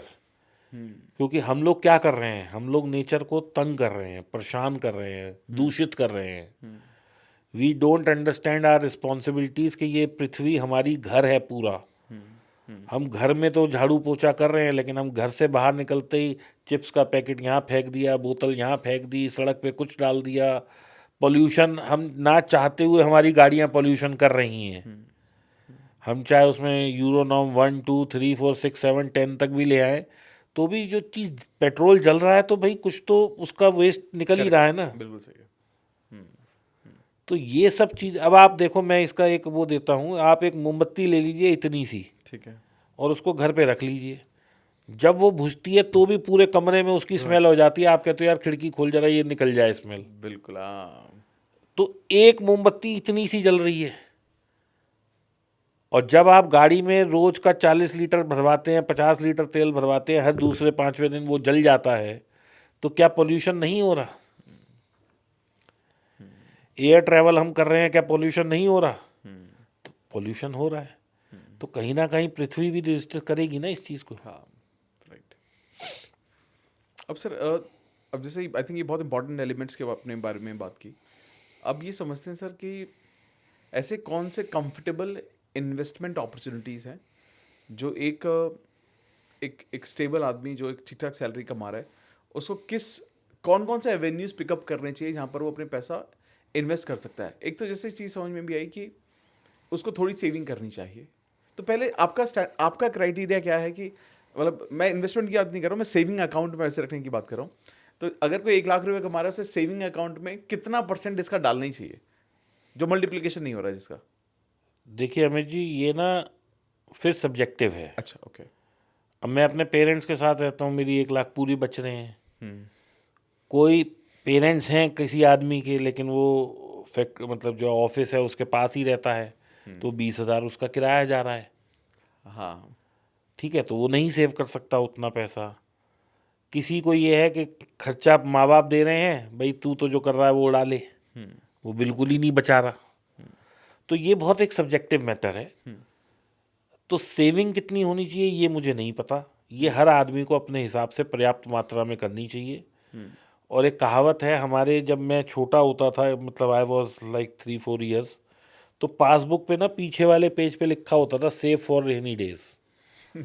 अब ना तो आज पासबुक है और ना कहीं लिखा है सेव फॉर रेनी डेज, तो लोगों को कंसेप्ट ही खत्म होता जा रहा है। लेकिन आज मैं आपको ये बताता हूँ कि इन्वेस्टमेंट हर आदमी का राइट है। आप करेंगे, आपके बच्चों का राइट है कि आप करें। प्रॉपर्टी आदमी के पास उतनी होनी चाहिए जितनी उसके लिए पर्याप्त है। घर सिर्फ अपना होना चाहिए, ऑफिस वो रेंट पे भी चलाए तो भी कोई दिक्कत नहीं है। ठीक है ना, दिस इज़ वन। ऑफिस भी अगर अपना है तो बहुत अच्छा है। अब इसका मतलब उसको इससे ज़्यादा प्रॉपर्टी की ज़रूरत नहीं है। ओके। मैं प्रॉपर्टी को वो आयाम मानता हूँ कि प्रॉपर्टी में इतनी आपको ग्रोथ नहीं मिलती। आप इंडिया का टॉप से टॉप एरिया उठा के देख लीजिए, 20 साल की रिटर्न निकालेंगे, 20 साल की। ये हो सकता है कि अभी आपने कोई चीज़ 1 करोड़ की ली और वो 6 महीने बाद 1 करोड़ 20 की या 2 की भी बिक जाए, लेकिन क्या हर दूसरे साल वो 2 के 4 हो रहे हैं? नहीं। तो आप 20 साल का जब निकालेंगे तो प्रॉपर्टी की रिटर्न 10-8-7% ही है, okay. Which is at times for 90% of the properties वो एफडी की रिटर्न से कम है। सेकेंडली, प्रॉपर्टी लिक्विड नहीं है। आज मान लीजिए मैंने जोड़ तोड़ करके 1 करोड़ रुपया जोड़ लिया, मैंने एक प्लॉट खरीद लिया। अब खुदा ना खास्ता मुझे गाड़ी लेने का मन कर गया, अब 10 लाख रुपए मुझे चाहिए, तो क्या मैं आधा प्लॉट बेच सकता हूँ? नहीं, मेरे को फिर पूरा बेचना पड़ेगा। क्या मैंने आवाज़ लगाई बिक जाओ और वो बिक जाए? हो सकता है 2 साल लग जाए मुझे वो बेचने के लिए। हो सकता है आज जो मैं 1 करोड़ की खरीद के लाया हूँ वो कल 90 लाख की रह जाए, बायर ही ना मिले मुझे। प्लस 1 करोड़ की तो मैंने खरीदी है, मुझे घर आते आते तो उस पर 10% स्टैम्प ड्यूटी, ब्रोकर चार्जेस और भी 50 तरह के उस पर मैंने खर्चे दिए हैं जो अनअकाउंटेड से हैं। लेकिन मेरे को तो वो घर आते आते 1 करोड़ 12 लाख की पड़ी है। बिल्कुल। तो मैं तो उस पर पहले 12% अप्रिशिएट करूँगा तब बेच पाऊँगा। राइट। तो इसका मतलब मैंने कोई चीज़ 100 रुपये की ली, 100 रुपये की लेने का मतलब है कि वो 90 की उसकी वैल्यू थी, 10% मैंने उस पर स्टैम्प ड्यूटी चार्ज दिया, प्लस 1-2 रुपये मैंने और खर्चा किया, तो 12% तो मैं प्रॉपर्टी लेते ही लॉस में आ गया। बिल्कुल सही है। कि अगर मुझे आज मैं कोई चीज़ 1 करोड़ की ले रहा हूँ, मुझे घर आके 1 करोड़ 12 लाख की पड़ेगी, तो क्या मैं कल बेचने जाऊंगा तो मुझे क्या 1 करोड़ 12 लाख प्लस कुछ मिलेगा? और अगर 1 करोड़ की मुझे 1 करोड़ 3 लाख भी मिली तो ये क्या 10% जो 12% मेरा खर्चा हुआ ये वापसी तो होगा नहीं कहीं से, तो मेरा तो लॉस ही है ना। बिल्कुल सही। तो प्रॉपर्टी में सबसे बड़ी दिक्कत ये है। दूसरा, because it is illiquid, other ways of investment जो मैं सबसे कहता हूँ करने चाहिए, एक गोल्ड होना चाहिए घर में, ओके, गोल्ड ज्वेलरी या ज्वेलरी, ताकि आपकी पत्नी भी खुश रहे और आपके पास एक सिक्योरिटी भी है। ठीक है, जितने की ज़रूरत है, ये नहीं कि आप सोचें कि किलो भर भर के मुझे गोल्ड लेना है, इतना कि आपकी वाइफ भी खुश रहे और आपको एक सेंस ऑफ सिक्योरिटी भी मिले, क्योंकि वो आपकी जनरेशन्स को पास ऑन भी होगी। Secondly, gold is very liquid. हाँ, आपको जब कभी भगवान ना करे किसी को गोल्ड बेचना पड़े, लेकिन आप गए, आपने लॉकर से निकाला और आपने सुनार को दिया, पैसे 1 मिनट में मिल गए। हाँ, ये तो है। ठीक है, though it also has some exchange charges, but 1-2 साल में तो वो उतना बढ़ी जाता है। हाँ, तीसरा, मैं ये सबको कहता हूँ, जो हमने जहाँ से चर्चा शुरू की थी कि 150 करोड़ की जर्नी अपनी हर आदमी कर सकता है, तो देखिए क्या है कि हम पैसा कहाँ लगाएं जो हमारा पैसा बहुत अच्छे से मल्टीप्लाई हो। पहली चीज़ हो गई एफडी, जहाँ हमें 6-7% मिल रहा है, हाँ, वहाँ तो हम इन्फ्लेशन को ही बीट कर पा रहे हैं। बस। इससे 1-1.5% ज़्यादा मुझे पोस्ट ऑफिस की स्कीमें दे देती हैं, 7-8% के आसपास। 7-8, जिसमें पीपीएफ आ जाता है, किसान विकास पत्र, नेशनल सेविंग सर्टिफिकेट या प्रोविडेंट फंड, ये सब। लेकिन इसमें भी आजकल इनका रिवाज ही ख़त्म हो गया। बच्चों को पूछो कि प्रोविडेंट फंड और ये क्या है, उन्हें पता ही नहीं होता। हाँ, तीसरा अब आ जाता है कि आप पैसा कहाँ लगाएं। यहाँ पे एक बहुत बड़ा गैप है, वो है पॉन्जी स्कीम्स, जहाँ पे लोगों को आवाज़ आती है कि 1 लाख लगा दो और भैया 2 लाख मिल जाएगा। जैसे अभी बॉम्बे में भी एक स्कैम हुआ, टॉरस क्या है, टॉरस क्या है, वो जो भी है। Okay, okay. तो ऐसी जगहों से दोस्तों बचना है, पैसा नहीं लगाना, क्योंकि पैसा नहीं बढ़ता ऐसे। तो ऐसे फसावड़े में फंसना नहीं है। अब क्या होता है कि आप पैसा कहाँ लगाते हैं, इसके बाद स्टॉक्स में डायरेक्टली या म्यूचुअल फंड्स में। ओके। अब मैं आपके साथ एक स्टैटिस्टिक्स शेयर करता हूँ, या आप भी इस चीज़ को एग्री करेंगे कि आज से 20-30 साल पहले 1000 रुपये लगाए हुए किसी भी ज़मीन में, गोल्ड में या कहीं भी, आज कितने होंगे? 1000 रुपये। 1000 रुपये अगर आपने लगाए हुए आज से 30 साल पहले, 30 भी नहीं, 50 एक साल पहले। 50 साल पहले? हाँ, मतलब कितने हो जाएंगे? 5 साल में भी डबल हुए तो, है ना? मान लो हमने 1000 रुपये में कोई ज़मीन ही ले ली होती उस वक्त, तो मे बी 30-40-50 हज़ार हो जाता। लेकिन यही हमने कुछ स्टॉक लिए होते तो आज वो 700 करोड़ भी हो सकते थे। 700 करोड़? जी, सही सुना आपने। यही आपने इन्फोसिस के शेयर लिए होते तो 24-25 करोड़ होते, टाटा के शेयर लिए होते तो शायद 50-1 करोड़ होते, टीसीएस के मतलब बात कर रहा हूँ मैं। रिलायंस के लिए होते तो वो भी कुछ डबल ट्रिपल 4 गुने 10 गुने होते। तो कुल मिला के आप इंडस्ट्री में पैसा लगाते तो वो वहाँ पैसा बढ़ जाता। अब जब हम जीडीपी की बात करते हैं कि आज इंडिया की जीडीपी 3 ट्रिलियन है और मोदी जी कह रहे हैं कि हम इसे आने वाले 10-5 सालों में 5 ट्रिलियन कर देंगे, तो ये क्या ट्रिलियन क्या है, ये कहाँ है ये पैसा? ये पैसा कोई मेरे और आपके घर थोड़ी रखा है, मोदी जी के बैंकों में थोड़ी रखा है। सही बात। ये पूरी इंडस्ट्री जो है हमारी, इसको हम बढ़ावा देंगे, इसकी टर्नओवर बढ़ेगी, टर्नओवर बढ़ेगी तो इनकी स्टॉक की वैल्यूएशंस बढ़ेंगी, जब इनकी वैल्यूएशन बढ़ेंगी तो they will add to our GDP. आज अगर मैं ये कहता हूँ कि एलन मस्क दुनिया के सबसे बड़े आदमी हैं, मुकेश अंबानी जी इंडिया के सबसे बड़े आदमी हैं, अडानी जी भी बड़े आदमी हैं, तो मैं ये बड़े आदमी कैसे हैं? मैं क्या इनके रोज जाके तिजोरी में नोट गिन रहा हूँ? इन लोगों का पैसा इन्वेस्टेड है इनकी कंपनी के शेयर्स में। Right.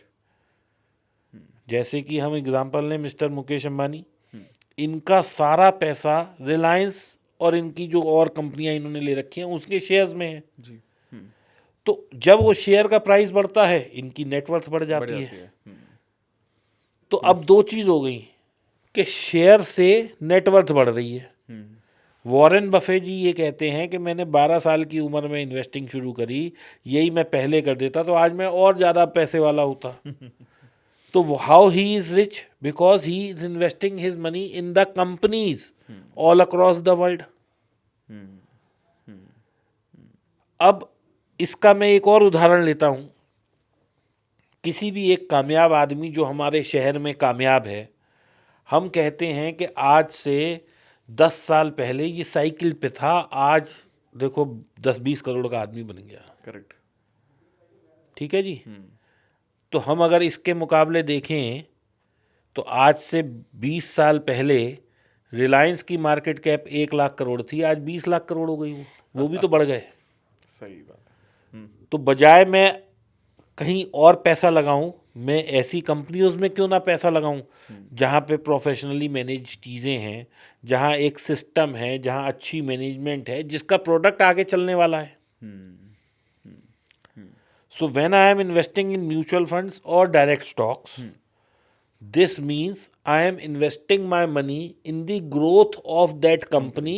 Or if I am buying a mutual fund, then I am investing my money in the growth of India. क्योंकि अगर ये बढ़ेंगी तो इंडिया बढ़ेगा, और इंडिया बढ़ेगा तो ये बढ़ेंगी. तो आपने एक बहुत अच्छा सिंपल सा सिस्टम समझ लिया. अब आज की तारीख में जो मिड कैप और स्मॉल कैप वो है फंड्स, मैं 1-2 साल की बात नहीं करता, मैं पिछले 10 साल के CAGR की बात करूं तो 24% से ज़्यादा का है. बहुत बड़ा फिगर. वाह. तो अगर किसी ने आज से 20 साल पहले केवल 5,000 की सिप की होती तो आज की तारीख में वो फंड करोड़ों में होता.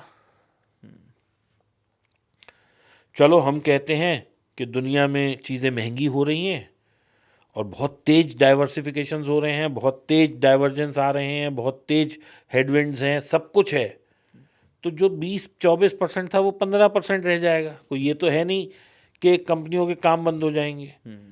मैं इसको कैसे कहता हूँ, इसको भी समझ लीजिए आप. आज रिलायंस का जो मेन काम है वो तेल बेचते हैं. आपके घर से ऑफिस से घर आने में मान लो 20 लीटर तेल लगता है पूरे महीने में. कल को मिस्टर मुकेश अंबानी मोदी जी की जगह कोई और गवर्नमेंट आ जाए तो क्या आपका ये 20 किलोमीटर या 20 लीटर जो तेल है इसकी कंजम्पशन कम होगी? नहीं होगी ना. या कल को ऐसा होएगा कि आपका काम 20 की जगह 5 लीटर में होने लग जाए? नहीं होगा. तो ये डिमांड एक बन गई, ऐसी डिमांड है जो बनी रही है. हाँ, बढ़ ही रही है, कम तो हो ही नहीं सकती है. कम नहीं हो सकती ना, क्योंकि रश बढ़ेगा, जाम बढ़ेगा, गाड़ी बड़ी होएगी, रेट पेट्रोल के रेट बढ़ेंगे, कुछ चीज़ें होंगी जो मतलब उनको उसको कंपनी का जो कंजम्पशन है वो मतलब जो सेल है वो उतनी बनी रहेगी. अब आप इसका एक दूसरा एग्जांपल लीजिए. आपके घर में टाटा का नमक आता है जिसको देश का नमक बोलते हैं. अब आप अपने घर में 1 किलो पर मंथ कंज्यूम करते हैं, यानी 12 kilo per month per year आपके यहाँ लग रहा है. तो क्या कल आप ऐसा होगा कि नमक का कंजम्पशन बंद कर दें? नहीं. तो टाटा सॉल्ट या जो टाटा केमिकल कंपनी है वो तो जितनी चल रही है चलती ही रहेगी. बिल्कुल सही है. Absolutely there is no change. Correct. बिल्कुल सही. चलो अब हम इस पे आते हैं. ये सामने हमारे लाइट लगी हुई है. मान लो ये कंपनी X की लाइट है, मुझे नहीं पता किस कंपनी की ट्यूब लाइट है या क्या है. अब हर घर में 5 ट्यूब लाइट लगनी है और एक ट्यूब लाइट की लाइफ 2 साल है. तो हर 2 साल में मैं तो 5 खरीदने ही वाला हूँ. और हो सकता है 1 लाख घर मेरे जैसे और हों जो इसी टाइम में लें. लेकिन 130 करोड़ हैं हम लोग. 5 से इसे भाग कर दें तो करीब करीब 20 से 25 करोड़ फैमिलीज हैं. हर फैमिली में 2 ट्यूब लाइट हैं. तो कितना बड़ा नंबर है ये? बहुत बड़ा. करेक्ट. अब एशियन पेंट की बात कर लेते हैं. फैमिलीज जॉइंट फैमिलीज से न्यूक्लियर में कन्वर्ट हो रही हैं. हाँ. तो हर आदमी को अपनी प्रिवेसी, अपना घर चाहिए. तो चाहे वो 1 बेडरूम ले, 2 बेडरूम ले, 5 बेडरूम ले या छोटा सा वो करे, पेंट तो लगेगा ही. बिल्कुल. हाँ. अब पेंट तो एक ऐसी चीज़ है, चाहे आप बिल्कुल घर को बंद भी रख दो, 5-7 साल बाद आपको लगता है कि यार पेंट की ज़रूरत है तो आप कराओगे ही. तो क्या ये कंपनी कभी बंद होगी? नहीं होगी। तो कुछ चीज़ें ऐसी हैं जो इंडस्ट्री हमेशा चलती रहेंगी और वो चीज़ें हमेशा समय के साथ बढ़ती ही रहेंगी। तो आप अपना पैसा वहाँ डालिए जहाँ पे इस तरह के प्रोडक्ट हों, और ये प्रोडक्ट कभी लाइफ में ख़त्म नहीं होने वाले। एक और मैं आपको बताऊं, अब आप हम लोग बिल्कुल जो है डिपेंडेंट हो गए हैं, वो है हमारा मोबाइल फ़ोन। आदमी रात को 2 बजे भी आँख खुल जाए सबसे पहले फ़ोन ही देखता है। ठीक है जी, हम लोग कितने डिपेंडेंट हैं इस पे। तो क्या आप सोच रहे हो आने वाले 2, 5, 10 साल में फ़ोन का ट्रेंड ख़त्म होकर कुछ नई चीज़ आ जाएगी? Is it possible? नहीं, शायद नहीं होगी ना। नहीं होगी। ये तो हमारे गले में एक ऐसी बन घंटी गई। बंध गई है जो मतलब बंद ही गई है। बंदी ये पहले एक फोन होता था, फिर डुअल सिम आ गए। अब लोग डुअल सिम के बावजूद भी दो दो फ़ोन सिम रखते हैं। फोन रखते हैं। Right. So the thing is कि कंजम्पशन लेवल कम नहीं होगा, ये समय के साथ बढ़ ही रहा है। तो जब बढ़ रहा है तो इसका मतलब इंडस्ट्री बढ़ती ही रहेगी, और जब इंडस्ट्री बढ़ेगी तो म्यूचुअल फंड में लगा हुआ आपका पैसा या स्टॉक में डायरेक्ट लगा हुआ पैसा वो भी बढ़ेगा। मैं थोड़ा सा लोगों को ये कहूँगा कि डायरेक्ट स्टॉक ना करते हुए म्यूचुअल फंड रूट के थ्रू अगर आप जाते हैं तो आपकी सक्सेस का रेट बढ़ जाता है। Correct, correct. और इनिशियली जब आप म्यूचुअल फंड्स में जा रहे हैं तो एसआईपीस कर सकते हैं। हाँ, मैं आपको एक आंकड़ा देने वाला था कि अगर आप 5 लाख रुपए 20 साल 30 साल तक जोड़ते हैं तो ये करोड़ों में बन जाता है। और अब आप इस करोड़ों में से, मैं आपको एक जैसे फिगर बताता हूँ कि अगर आपने शायद 20,000 रुपये आने वाले 25 साल तक जोड़े, हर महीने, जो एक मतलब बच्चा 20 साल का है वो नौकरी कर रहा है, उसे 40-50 हज़ार रुपये मिल रहे हैं क्योंकि अभी उसकी फैमिली नहीं है, तो अभी ही has the capacity to save more, correct. वो अगर 20 से 25 हज़ार सेव करता है और ये वो 20-25 हज़ार रुपये आने वाले 25 साल तक सेव या 30 साल तक सेव करता है, यानी कि by the time he is 50, correct. तो ये पैसा अगर 15% के दर से बढ़ता है तो ये करीब करीब 7 करोड़ रुपए बन जाएगा उस वक्त। Still good. ठीक है, 7 करोड़ रुपया हम मान लेते हैं कि 7 करोड़ रुपया उसके उस मतलब 30 साल बाद 6% की दर से ही बढ़ता है। तो ये कितना हो गया जी? 7 करोड़ इंटू 6% हो गया 42 लाख रुपए हो गया महीने साल का। हाँ। यानी कि उस वक्त आपने कुछ भी नहीं किया, कुछ भी नहीं किया। मैं क्या कह रहा हूँ सुन लीजिए इसे। 7 करोड़ की आपने सिंपल बैंक एफडी भी करा दी तो भी 4 लाख रुपए महीना तो घर बैठ के सारी जिंदगी के लिए मिलेगा। मिलेगा। और यदि इस पैसे को म्यूचुअल फंड में ही छोड़ दिया और रिटर्न आ गई कहीं 10-12% की, तो 4 लाख रुपए तो आप हर महीने इंजॉय कर रहे हो एज ए सैलरी या अपना इंसेंटिव फॉर लाइफ। और इसके अलावा बाय द टाइम आप 50 के साथ जब 80 के होंगे तो ये कॉर्पस करीब करीब 100 करोड़ का हो जाएगा। My God. So what you are going to inherit to your next generation will be somewhere around 50 से 100 करोड़ के बीच में। My God. और आपकी भी जिंदगी सिक्योर है क्योंकि आपको हर महीने 4 लाख रुपए मिल रहा है। आप क्या जैसे आज के टाइम में ना, मैं बहुत ज़्यादा, शायद बहुत सारे लोग बात भी कर रहे हैं इस बारे में, इस वजह से हो सकता है, बट बहुत सारे लोग ना ट्रेडिंग, एक टॉपिक, ट्रेडिंग वर्ड को बहुत पकड़ा हुआ है लोगों ने। मैं ट्रेडिंग कर रहा हूँ और लोग नौकरी छोड़ छोड़ के कोशिश कर रहे हैं इसको करने की। बट डू यू सजेस्ट जो बिगनर्स हैं उनको ट्रेडिंग पे फोकस करना चाहिए, या कितना पैसा होना चाहिए उनके पास? देखिए, कभी ना कभी तो कोई ना कोई बिगनर होएगा ही। हम भी बिगनर थे जब ट्रेडिंग कर रहे थे। हाँ। तो अमित जी देखिए, ट्रेडिंग गलत नहीं है, सीख के ट्रेडिंग करना इम्पॉर्टेंट है। सुनी सुनाई चीज़ों पे ट्रेड करना, you will have losses. SEBI जो एक रेगुलेटर है ये ट्रेडिंग से रिलेटेड, उनका एक डेटा है, वो ये कह रहे हैं कि 93% of the traders are losing money. Pick numbers. जो 7% लोग हैं उसमें से आधे जो है वो एफडी के रिटर्न को भी बीट नहीं कर पा रहे। 10 से 12% लोग ऐसे हैं जो 20% कुछ कमा पा रहे हैं, और 20% से ज़्यादा तो 1% लोग भी नहीं है। So this number of earning is very small. लेकिन हाँ, इन्वेस्टर पैसा कमा पा रहा है, म्यूचुअल फंड में जिसने डाला वो कमा पा रहा है। सो बेटर है कि हम उस रूट पे जाएं जहाँ पैसा मिले। जब मुझे पता है कि बिजली की तार है, इसमें झटका लगेगा, तो मैं उसे क्यों पकड़ने जा रहा हूँ। और मैं आपके माध्यम से एक और चीज़ बता दूं लोगों को कि दोस्तों, मैंने ना यहाँ पे लोगों को बर्बाद होते हुए देखा है when they are doing trading. एक वक्त मैं भी उस श्रेणी में था, मेरे पे तो भगवान की कृपा हो गई, मैं उठ के दोबारा आ गया। अक्सर लोग नहीं आ पाते। आपको मैं एक बात बोलूँगा जो कड़वी है सुनने में, लेकिन सत्य है।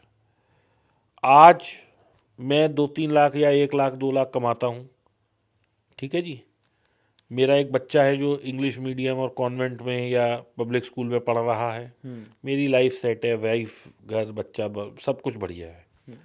मैंने 20-50 लाख जोड़ रखा है, ठीक है जी। अब मैं वो 20-50 लाख रुपए हार गया ट्रेडिंग में, जो कि होना बड़ा मामूली बात है। अब क्या होगा? You will start losing your mental balance, हाँ correct. You will take more risk after this. आप उधार पैसा लाओगे, आप और ज़्यादा रिस्क लोगे। वो रिस्क आप क्यों लोगे? क्योंकि ये 50 लाख जो ख़त्म हुआ ना, ये कभी कभी क्या होगा कि पहले ही दिन में 2 लाख का लॉस हो गया, अगले दिन मुझे 2 लाख का प्रॉफिट हो गया। तो ये जो 2 लाख का प्रॉफिट हो गया, ये मुझे मरने नहीं देगा, क्योंकि ये मेरी होप को जगा के रखेगा कि यार उस दिन भी मैंने कमाया था, मैं आज भी कमा लूँगा। ठीक है ना। अब आप लोन पे आ गई आपकी ज़िंदगी, इधर आपके स्ट्रेस के चलते नौकरी चली गई, इन सब में क्या हुआ? आप बर्बाद हो गए। लेकिन दोस्तों, अभी क्रक्स बाकी है। वो जो आपका बच्चा पब्लिक स्कूल और कॉन्वेंट में और एक अच्छे स्कूल में पढ़ रहा था, जहाँ उसके आप 25-50 हज़ार रुपये महीने की फ़ीस दे रहे थे, अब वो वहाँ से निकल के आ गया छोटे स्कूल में। मैं ये नहीं कहूँगा कि उसके एजुकेशन करिकुलम में कोई फ़र्क है, लेकिन उसके माहौल में बहुत बड़ा फ़र्क आ गया। Now that child has started living in inferiority complex. जहाँ आपका बच्चा आगे चल के इंजीनियर और सब बन सकता था, अब वो क्राइसिस में कोप अप कर पाएगा या नहीं, आप जैसे मर्जी कर लें, उस बेचारे के लिए दिक्कत हो गई। जो एक लाइफ उस बच्चे की सेट थी, आपकी वजह से वो डिस्टर्ब हो गई। कहाँ आप उसे विदेश पढ़ने भेजते, सैनफोर्ड से पढ़ता या वो हार्वर्ड से पढ़ता और आके वो 2 करोड़ रुपए साल की नौकरी करता, अब वो हो सकता है कहीं इंजीनियर लग के 1,50,000 रुपये कमाए। तो आपकी एक गलती ने आपकी अगली नस्ल का कैरियर खराब कर दिया। तो इसलिए जब भी आप लॉस लें, ये सोचें कि ये पैसा मेरा नहीं है, ये पैसा मेरी वाइफ, मेरे बच्चों और मेरे परिवार का है। जिस दिन आप ये सोच लेंगे, उस दिन आप लॉस लेना बंद कर देंगे। और जिस दिन आपने लॉस लेना बंद कर दिया, उस दिन से आपकी अपने आप प्रॉफिट की जर्नी शुरू हो जाएगी, कोई रोक नहीं सकता।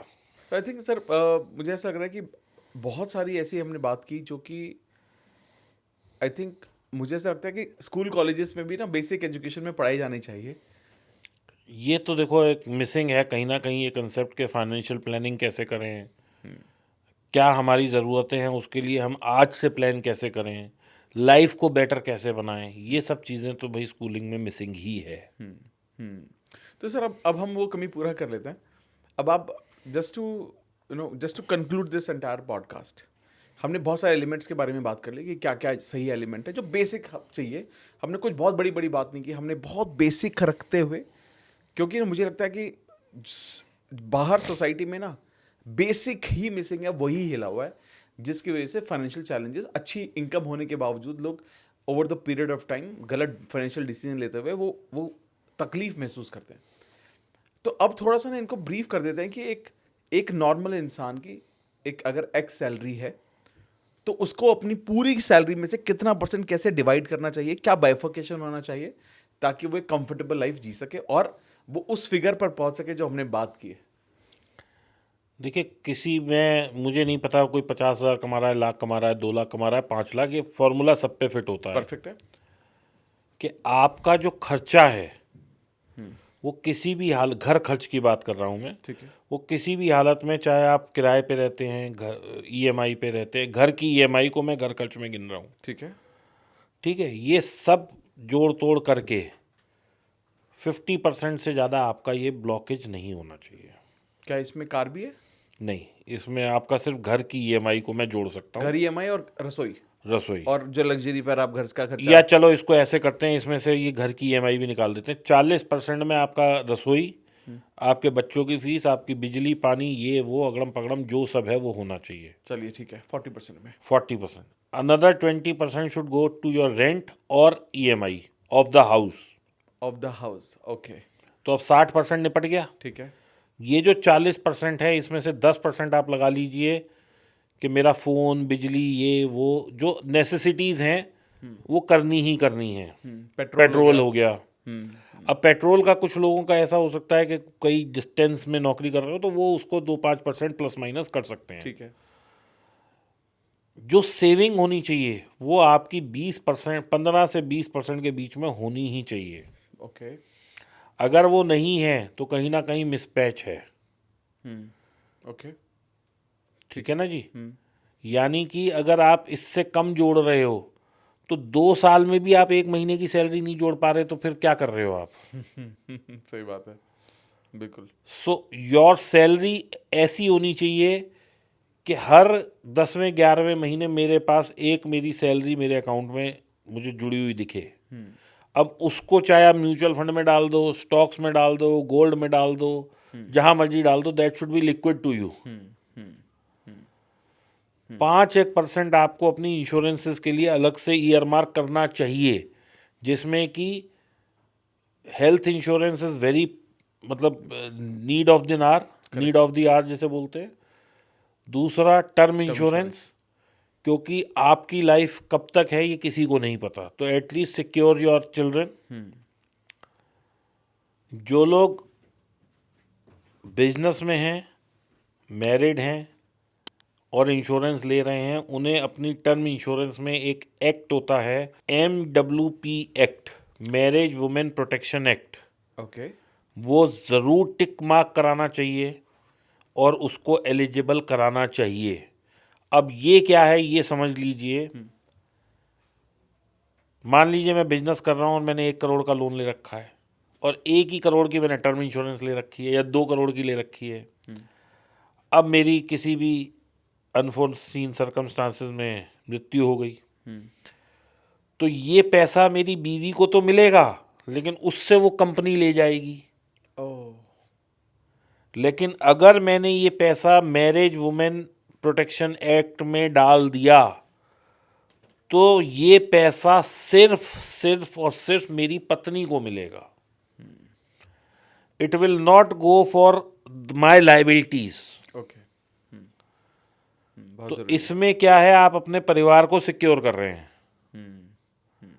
तो ये सिक्योरिटी, भाई आप इंश्योरेंस क्यों ले रहे हो? आपके बाद अपनी परिवार को सिक्योरिटी के लिए। राइट।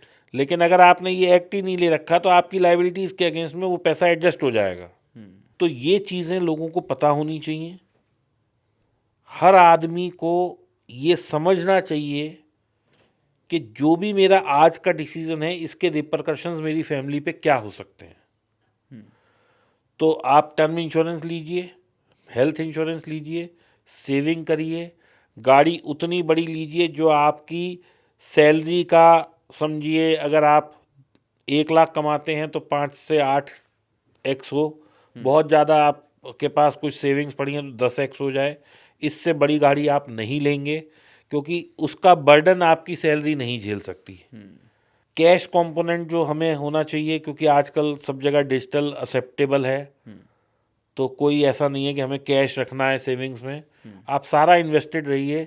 2, 5, 10, 20 हज़ार अगर आपको कभी ऐसा लगे भी कि मुझे चाहिए तो वो आप कार्ड से खर्च करिए, अगले महीने सैलरी आए उसे दे दीजिए। तो फाइनेंसेस आपको ऐसे प्लान करने हैं। And never plan your finances for today, कम से कम 1 साल आगे के लिए प्लान करिए, क्योंकि 1 साल में आप बीमार भी हो सकते हैं। 1 साल में आपके साथ कोई एक्सीडेंट भी हो सकता है जिसमें कि आपकी हड्डी टूट जाए, पैर टूट जाए, 1 महीने के लिए आप बेड रिडन हो जाएं, या बेड रिडन नहीं हो तो मतलब एक इमोबलाइज हो जाएं,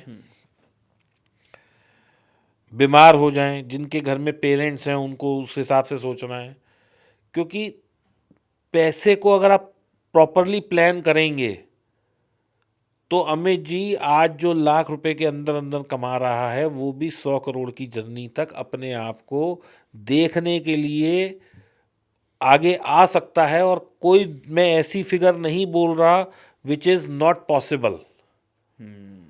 जिन लोग, ये जो लोग देख रहे हैं, मैं अब आपको एक और बताता हूँ। किसी के पास 5 करोड़ रुपए हैं और वो सोच रहा है मैं क्या करूँ, मैं क्या करूँ, मैं क्या करूँ, कुछ नहीं समझ में आ रहा, तो आप कोई अच्छा म्यूचुअल फंड लीजिए जिसमें कि आपको 15-20%, 16%, आजकल तो म्यूचुअल फंड 30-30% भी दे रहे हैं। अगर 14 साल आपको म्यूचुअल फंड देता है तो 5 करोड़ रुपए अगले 5 साल में आपके डबल होते हैं, यानी कि 10 करोड़ हो गए। कितने? 10 करोड़। अगले 5 अच्छा, साल में 20 करोड़, यानी कि हमें 10 साल बाद हम 20 करोड़ 20 के करोड़ मिल स्वामी रहे हो गए। अगले 5 साल में 40 करोड़, 15 साल में 15 साल में 20 साल में 80 करोड़, 25 साल में 160 करोड़। और 25 साल वैसे तो बहुत ज़्यादा लगते नहीं, बट डिसिप्लिन। तो आप इसमें एक काम करिए कि आप 2 करोड़ की एफडी करा दीजिए अपने खाने खर्चे के लिए, और 3 करोड़ का डालिए। 3 भी तो मल्टीप्लाई इसी से होंगे। अगर 14% भी आपके म्यूचुअल फंड ने दे दिया तो हर 5वें साल आपका पैसा डबल हो रहा है। तो केवल 25 साल लगे 100 करोड़ प्लस कमाने में, 100 करोड़ कमाने में। अब इसकी जब हम कहते हैं कि आप बन सकते हैं, आपने 20,000 रुपये पहले 25 साल जोड़े तो आपके पास 7 करोड़ हो गए। कैलकुलेशन वहीं आ गई जहां से हम शुरू हुए थे। अब ये 7 करोड़ हर 5 साल में मल्टीप्लाई होकर डबल हो रहे हैं। अगर 14% आ गया और अगर 6% आया तो मेरे खाने खर्चे का निकलता रहा और फिर भी मेरा पैसा बढ़ रहा है। So it is nothing but A arithmetic calculation. Planning चाहिए।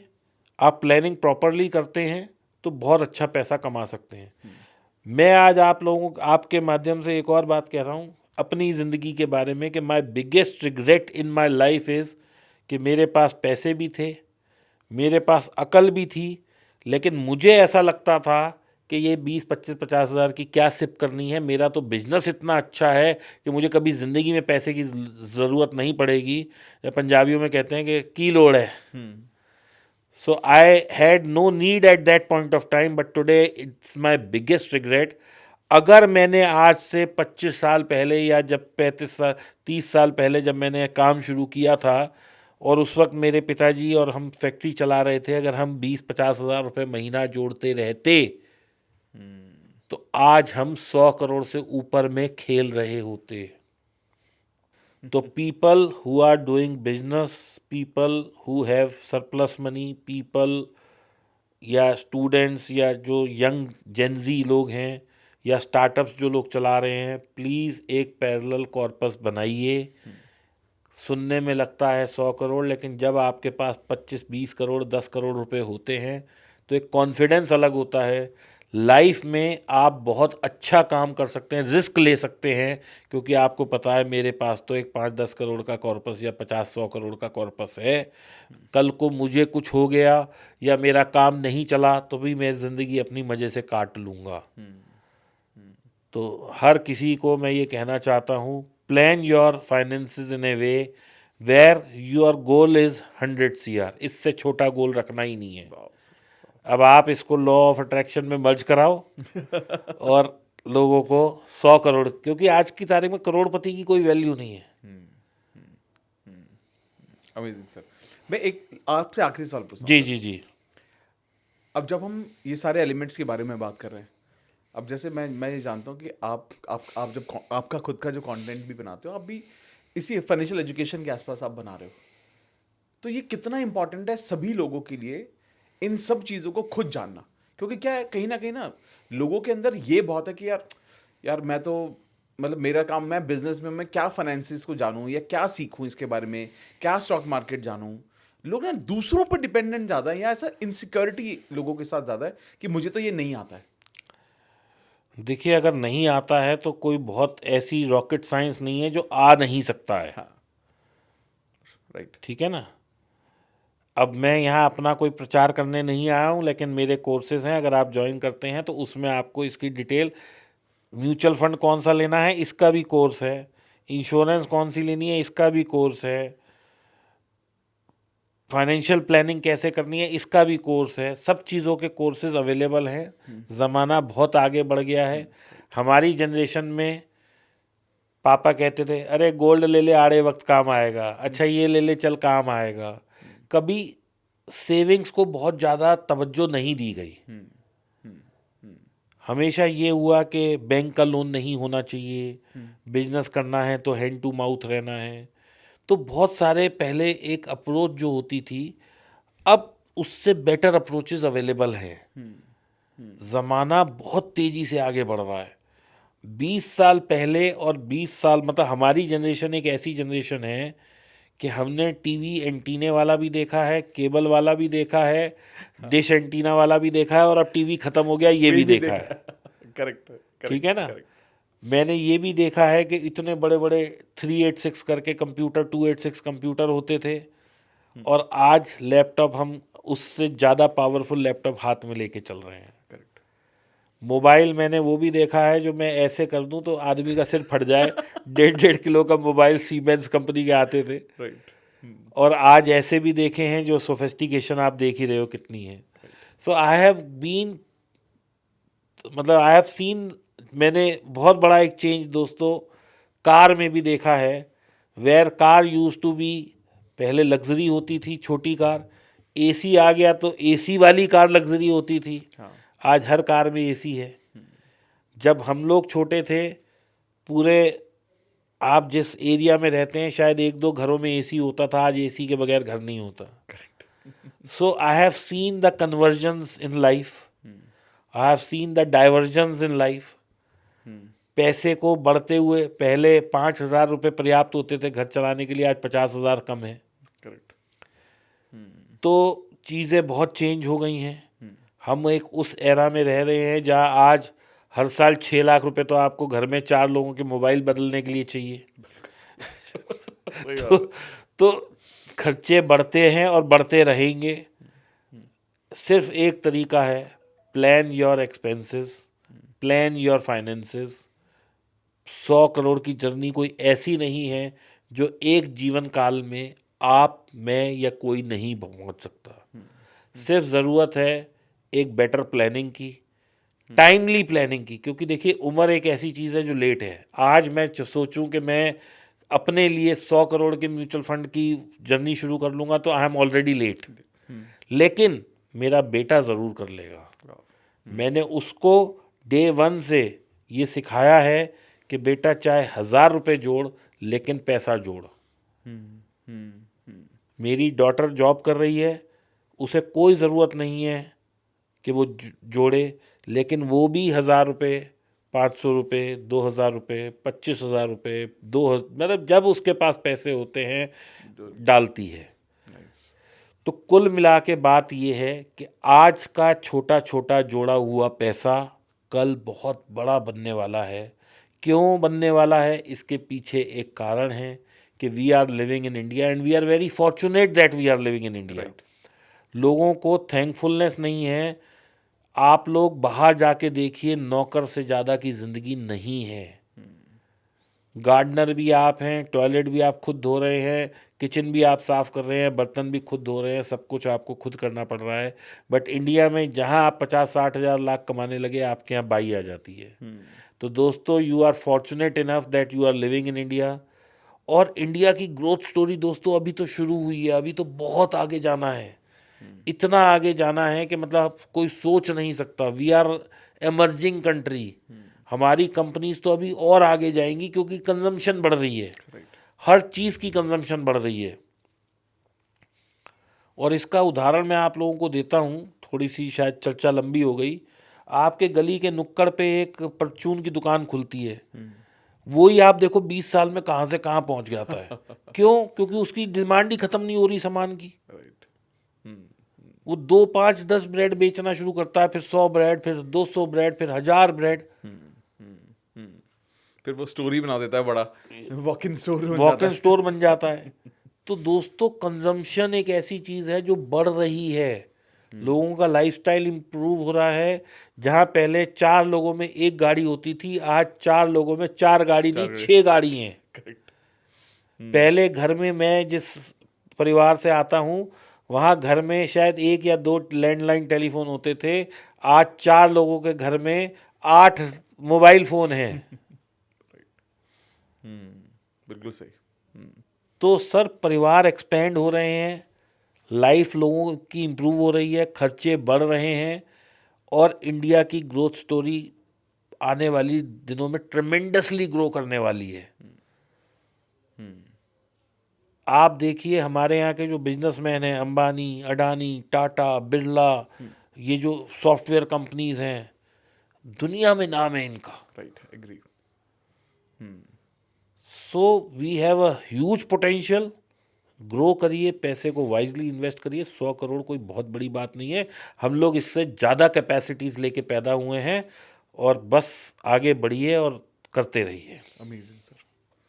मुझे मैं आपको सच में अप्रिशिएट करना चाहता हूँ सर, क्योंकि देखिए, आप जिस अभी करंट एरा में आप मास्टर हैं। नहीं, मैं सर, नहीं, मैं खुद सीख रहा हूँ। नहीं, आप सीख रहे हैं, आप तो बहुत और हम्बल हैं, इसलिए आप ऐसी बात नहीं, आप नहीं। बोल रहे हैं। लेकिन ऐसे मैं तो आपको क्लोजली जानता हूँ, जी, जी। ऑब्जर्व किया मैंने आपको, और उसके बावजूद सर आपने जो पूरी एंटायर प्लानिंग बताई है ना, वो बहुत कंजर्वेटिव बताई है, नॉन रिस्क वाली। मतलब आपने इतनी अच्छी प्लानिंग आपने लोगों को एक्सप्लेन करके दे दी है कि भाई, रिस्क नहीं भी लोगे ना, तब भी 1 लाख से 100 करोड़ की जर्नी तब भी पॉसिबल है। थोड़ा एग्रेसिव हो जाते तो पता नहीं क्या ही होता। और क्योंकि ना, मैं ये समझ रहा हूँ, क्योंकि आपने जब क्रेडिट कार्ड की बात की, आपने जब इंश्योरेंस की आप बात कर रहे हो, हेल्थ इंश्योरेंस की आप बात कर रहे हो, मैंने बिल्कुल देखा कि आज आप इतना लोगों को आप बोल रहे हो, भाई पहले सिक्योर हो जाओ, अपनी सारी चीज़ें सिक्योरिटी में ले आओ। जब आप खेलने तो बहुत दूर की बात है, आप अपने आप को बैलेंस तो कर लो पहले। यस। आई थिंक वो ये बहुत बहुत अच्छे से आपने एक्सप्लेन किया। अमित जी, ये सब बातें मैं क्यों बोल पा रहा हूँ, क्योंकि मैं ना, मेरी जिंदगी रोलर कोस्टर राइड रही है। ये बिल्कुल, ये exactly I was born with A silver spoon. Actually I was born with A silver spoon. मेरे घर में, जैसे आज हम एलेक्सा एलेक्सा करते हैं या हे गूगल, मेरे घर में शुरू से 2 3 नौकर रहते थे, तो मेरे लिए गूगल थे। ठीक है ना। मेरे को कुछ काम करना होता था, जैसे पानी भी पीने जाना है, तो मैं बेल बजाता था और मेरे लिए पानी आ जाता था। और इससे बड़ी मैं क्या बात कहूँ आपको, कि हम फ़ोन करते, भैया पानी भेजिए जरा, तो भैया पानी ले आते थे। So I have lived a life which was, मैं रॉयल तो नहीं कहूँगा, लेकिन मध्यम वर्ग में बहुत अच्छी ज़िंदगी थी।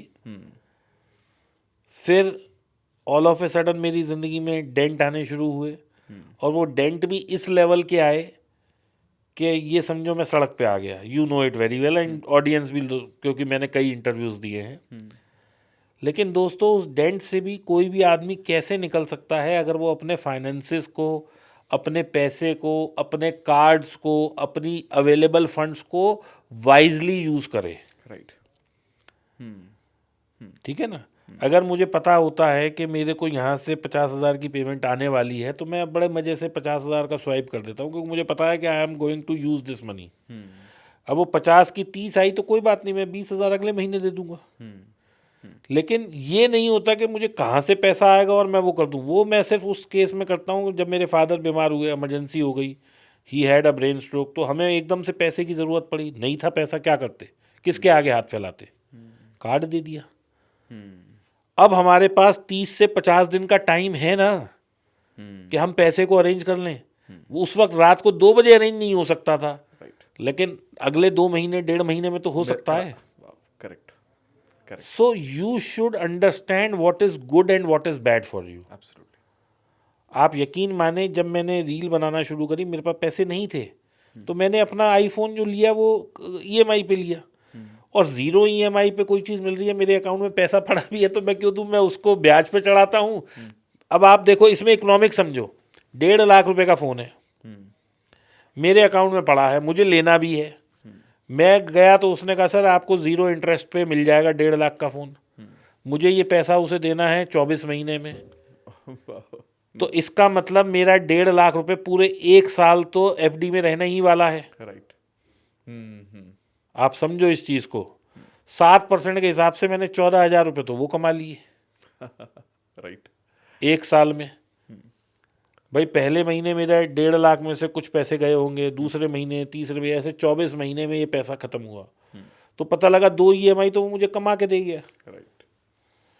Which becomes my down payment for next phone. तो ये चीज़ें आपको ना अपने आप समझ में आएंगी जब आप इसे वाइजली प्लान करेंगे। मैंने क्राइसिस में सीखी है, लेकिन आप लोग मुझसे सीख लीजिए। अब you should shorten your learning curve. Right, absolutely, absolutely. I think यही होना चाहिए, क्योंकि इंटरनेट एरा जितना हमें डिस्टर्ब कर रहा है उतना उससे ज़्यादा उसके अंदर पोटेंशियल है हमें सिखाने का। Yes, I think it was brilliant sir. मतलब मुझे क्योंकि मैं बहुत सारी चीज़ें, क्योंकि मैं भी बहुत सारी किताबें पढ़ता हूँ और बहुत सारी इन्वेस्टमेंट्स भी हैं मेरी, तो मैं समझ पा रहा था कि जो आपका जो एक्सपीरियंस है वो रोलर कोस्टर वाला, उसके अकॉर्डिंग जो आपने शेयर किया आज, मुझे ऐसा लगता है कि बहुत सारे लोग इससे रिलेट कर पाएंगे। अमित जी देखिए, कोई एक इसमें मैं और चीज़ ऐड करूँगा। बहुत सारे लोग ना कई बार गलत सी इन्वेस्टमेंट कर देते हैं जहाँ से कोई रिटर्न नहीं आता। अगर कभी आप ऐसे फंस जाएं तो वहाँ से इमीडिएट निकलिए, इस होप में मत बैठे रहिए कि ये रिटर्न देगा। क्योंकि मेरा पैसा अगर यहाँ नहीं बढ़ रहा तो और मेरे पास कोई विकल्प नहीं है, तो बैंक तो मुझे 7% 8% दे ही रहा है। मैं अपने नाम से एफडी ना करके मम्मी के नाम से कर दूंगा, 8.5% मिलेंगे सीनियर सिटीजन में। बिल्कुल सही। तो कुल मिला के आपके पास विकल्प अवेलेबल हैं, सिर्फ थोड़ी सी अवेयरनेस की कमी है। वो हम जैसे लोग आपको कुछ ना कुछ बताते रहते हैं। तो अगर आप सीख लेते हैं तो भाई आप बहुत बढ़िया तरीके से अपना जो है प्लानिंग करके, और क्योंकि देखिए 100 करोड़ रुपए ऊपर से तो गिरेगा नहीं, हमें खुद के लिए कमाना है। और इस प्लानिंग के हिसाब से केवल 50 साल चाहिए। यानी कि एक जनरेशन अगर वाइजली प्लान कर ले तो आगे की कई जनरेशन के लिए 100 लाख 100 करोड़ ये पास ऑन हो जाएंगे। ठीक हो जाएगी सब, परफेक्ट। वो कहते हैं ना, बस पूरे कुनबे को उठाने के लिए एक इंसान चाहिए। दोस्तों, मैं किसी से कोई पैसे नहीं लेता किसी भी चीज़ के। कृपया करके मेरे नाम से ऑनलाइन चलते हुए स्कैम्स में किसी को पैसा ना दें। अच्छा, आपके नाम से बहुत सारा होता है? बहुत ज़्यादा होता है। और ये बात समझ लीजिए, मेरे अंदर भी ऐसी कैपेसिटीज़, क्षमताएं और वो नहीं है दमखम कि मैं 4,000 के 16,000 और 16,000 के 50,000 कर सकूं। ये सिर्फ कहानियों में होता है, या लक्ष्मी चिट फंड या पॉन्जी स्कीम्स में होता है, हकीकत में नहीं होता। मैं भी दोस्तों 2% के लिए मजदूरी करता हूं और अपने पैसे को म्यूचुअल फंड में डालता हूं, अपने बच्चों के लिए डालता हूं, अपनी बीवी के लिए डालता हूं और खुद के लिए डालता हूं। तो कृपया करके किसी भी पॉन्जी स्कीम से बचें। मेरे नाम से भी कोई स्कैम हो रहा हो, और यदि कल को आपको कोई मेरी ही वीडियोस दिखा दे तो समझ लीजिएगा वो डॉक्टर्ड है, वो मेरी नहीं है। मैं किसी से कोई पैसा नहीं लेता। Amazing sir, thank you for sharing this, because होता ही है, क्योंकि बहुत सारे क्या होगा, जब आप ये डालेंगे ना तो लिंक में जो है कई लोग डाल देंगे दीपक वाधवा का ये चैनल है, ये है, वो है। मेरे ही पॉडकास्ट में लोग डाल देते हैं। और एक बार तो आप यकीन मानिए, मेरे पास एक पोस्ट आता है कि अगर आपको दीपक वाधवा से टिप्स लेनी है तो ये ज्वाइन करें। और मैंने कहा जी आप कौन हैं? तो वो बोले कि मैं उनका मैनेजर कोई बोल रहा हूँ, और उसने अपना पैन आधार भी दे दिया। तो ऐसा भी हो रहा है दोस्तों। मैं या मेरी टीम कोई पैसा नहीं लेते। अगर आपसे कोई पैसा ले रहा है, सिर्फ हम कोर्सेज के पैसे लेते हैं, वो भी 2-3-5 हज़ार रुपये। कोई ऐसा नहीं है करोड़ों लाखों में इन्वेस्टमेंट के पैसे लें। यदि आपसे कोई पैसा मांग रहा है तो 1930 साइबर सेल का नंबर है, कृपया कंप्लेंट करें। Amazing sir.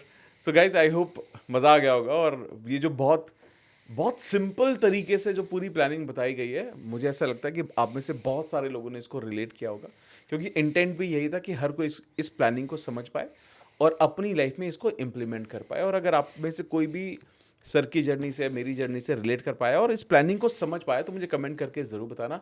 इसके साथ साथ सर के जो सोशल मीडिया के जो लिंक्स हैं जितने भी हैं मैं वो ज़रूर शेयर कर लूँगा आपके साथ, ताकि आप इनको डायरेक्टली भी एक्सेस कर सको। इनका जो विजडम है, इनका जो एक्सपीरियंस है, इनकी जो लर्निंग है, आप उनको डायरेक्ट भी कंज्यूम कर सको। वो मैं सारे के सारे डिस्क्रिप्शन में डाल दूंगा।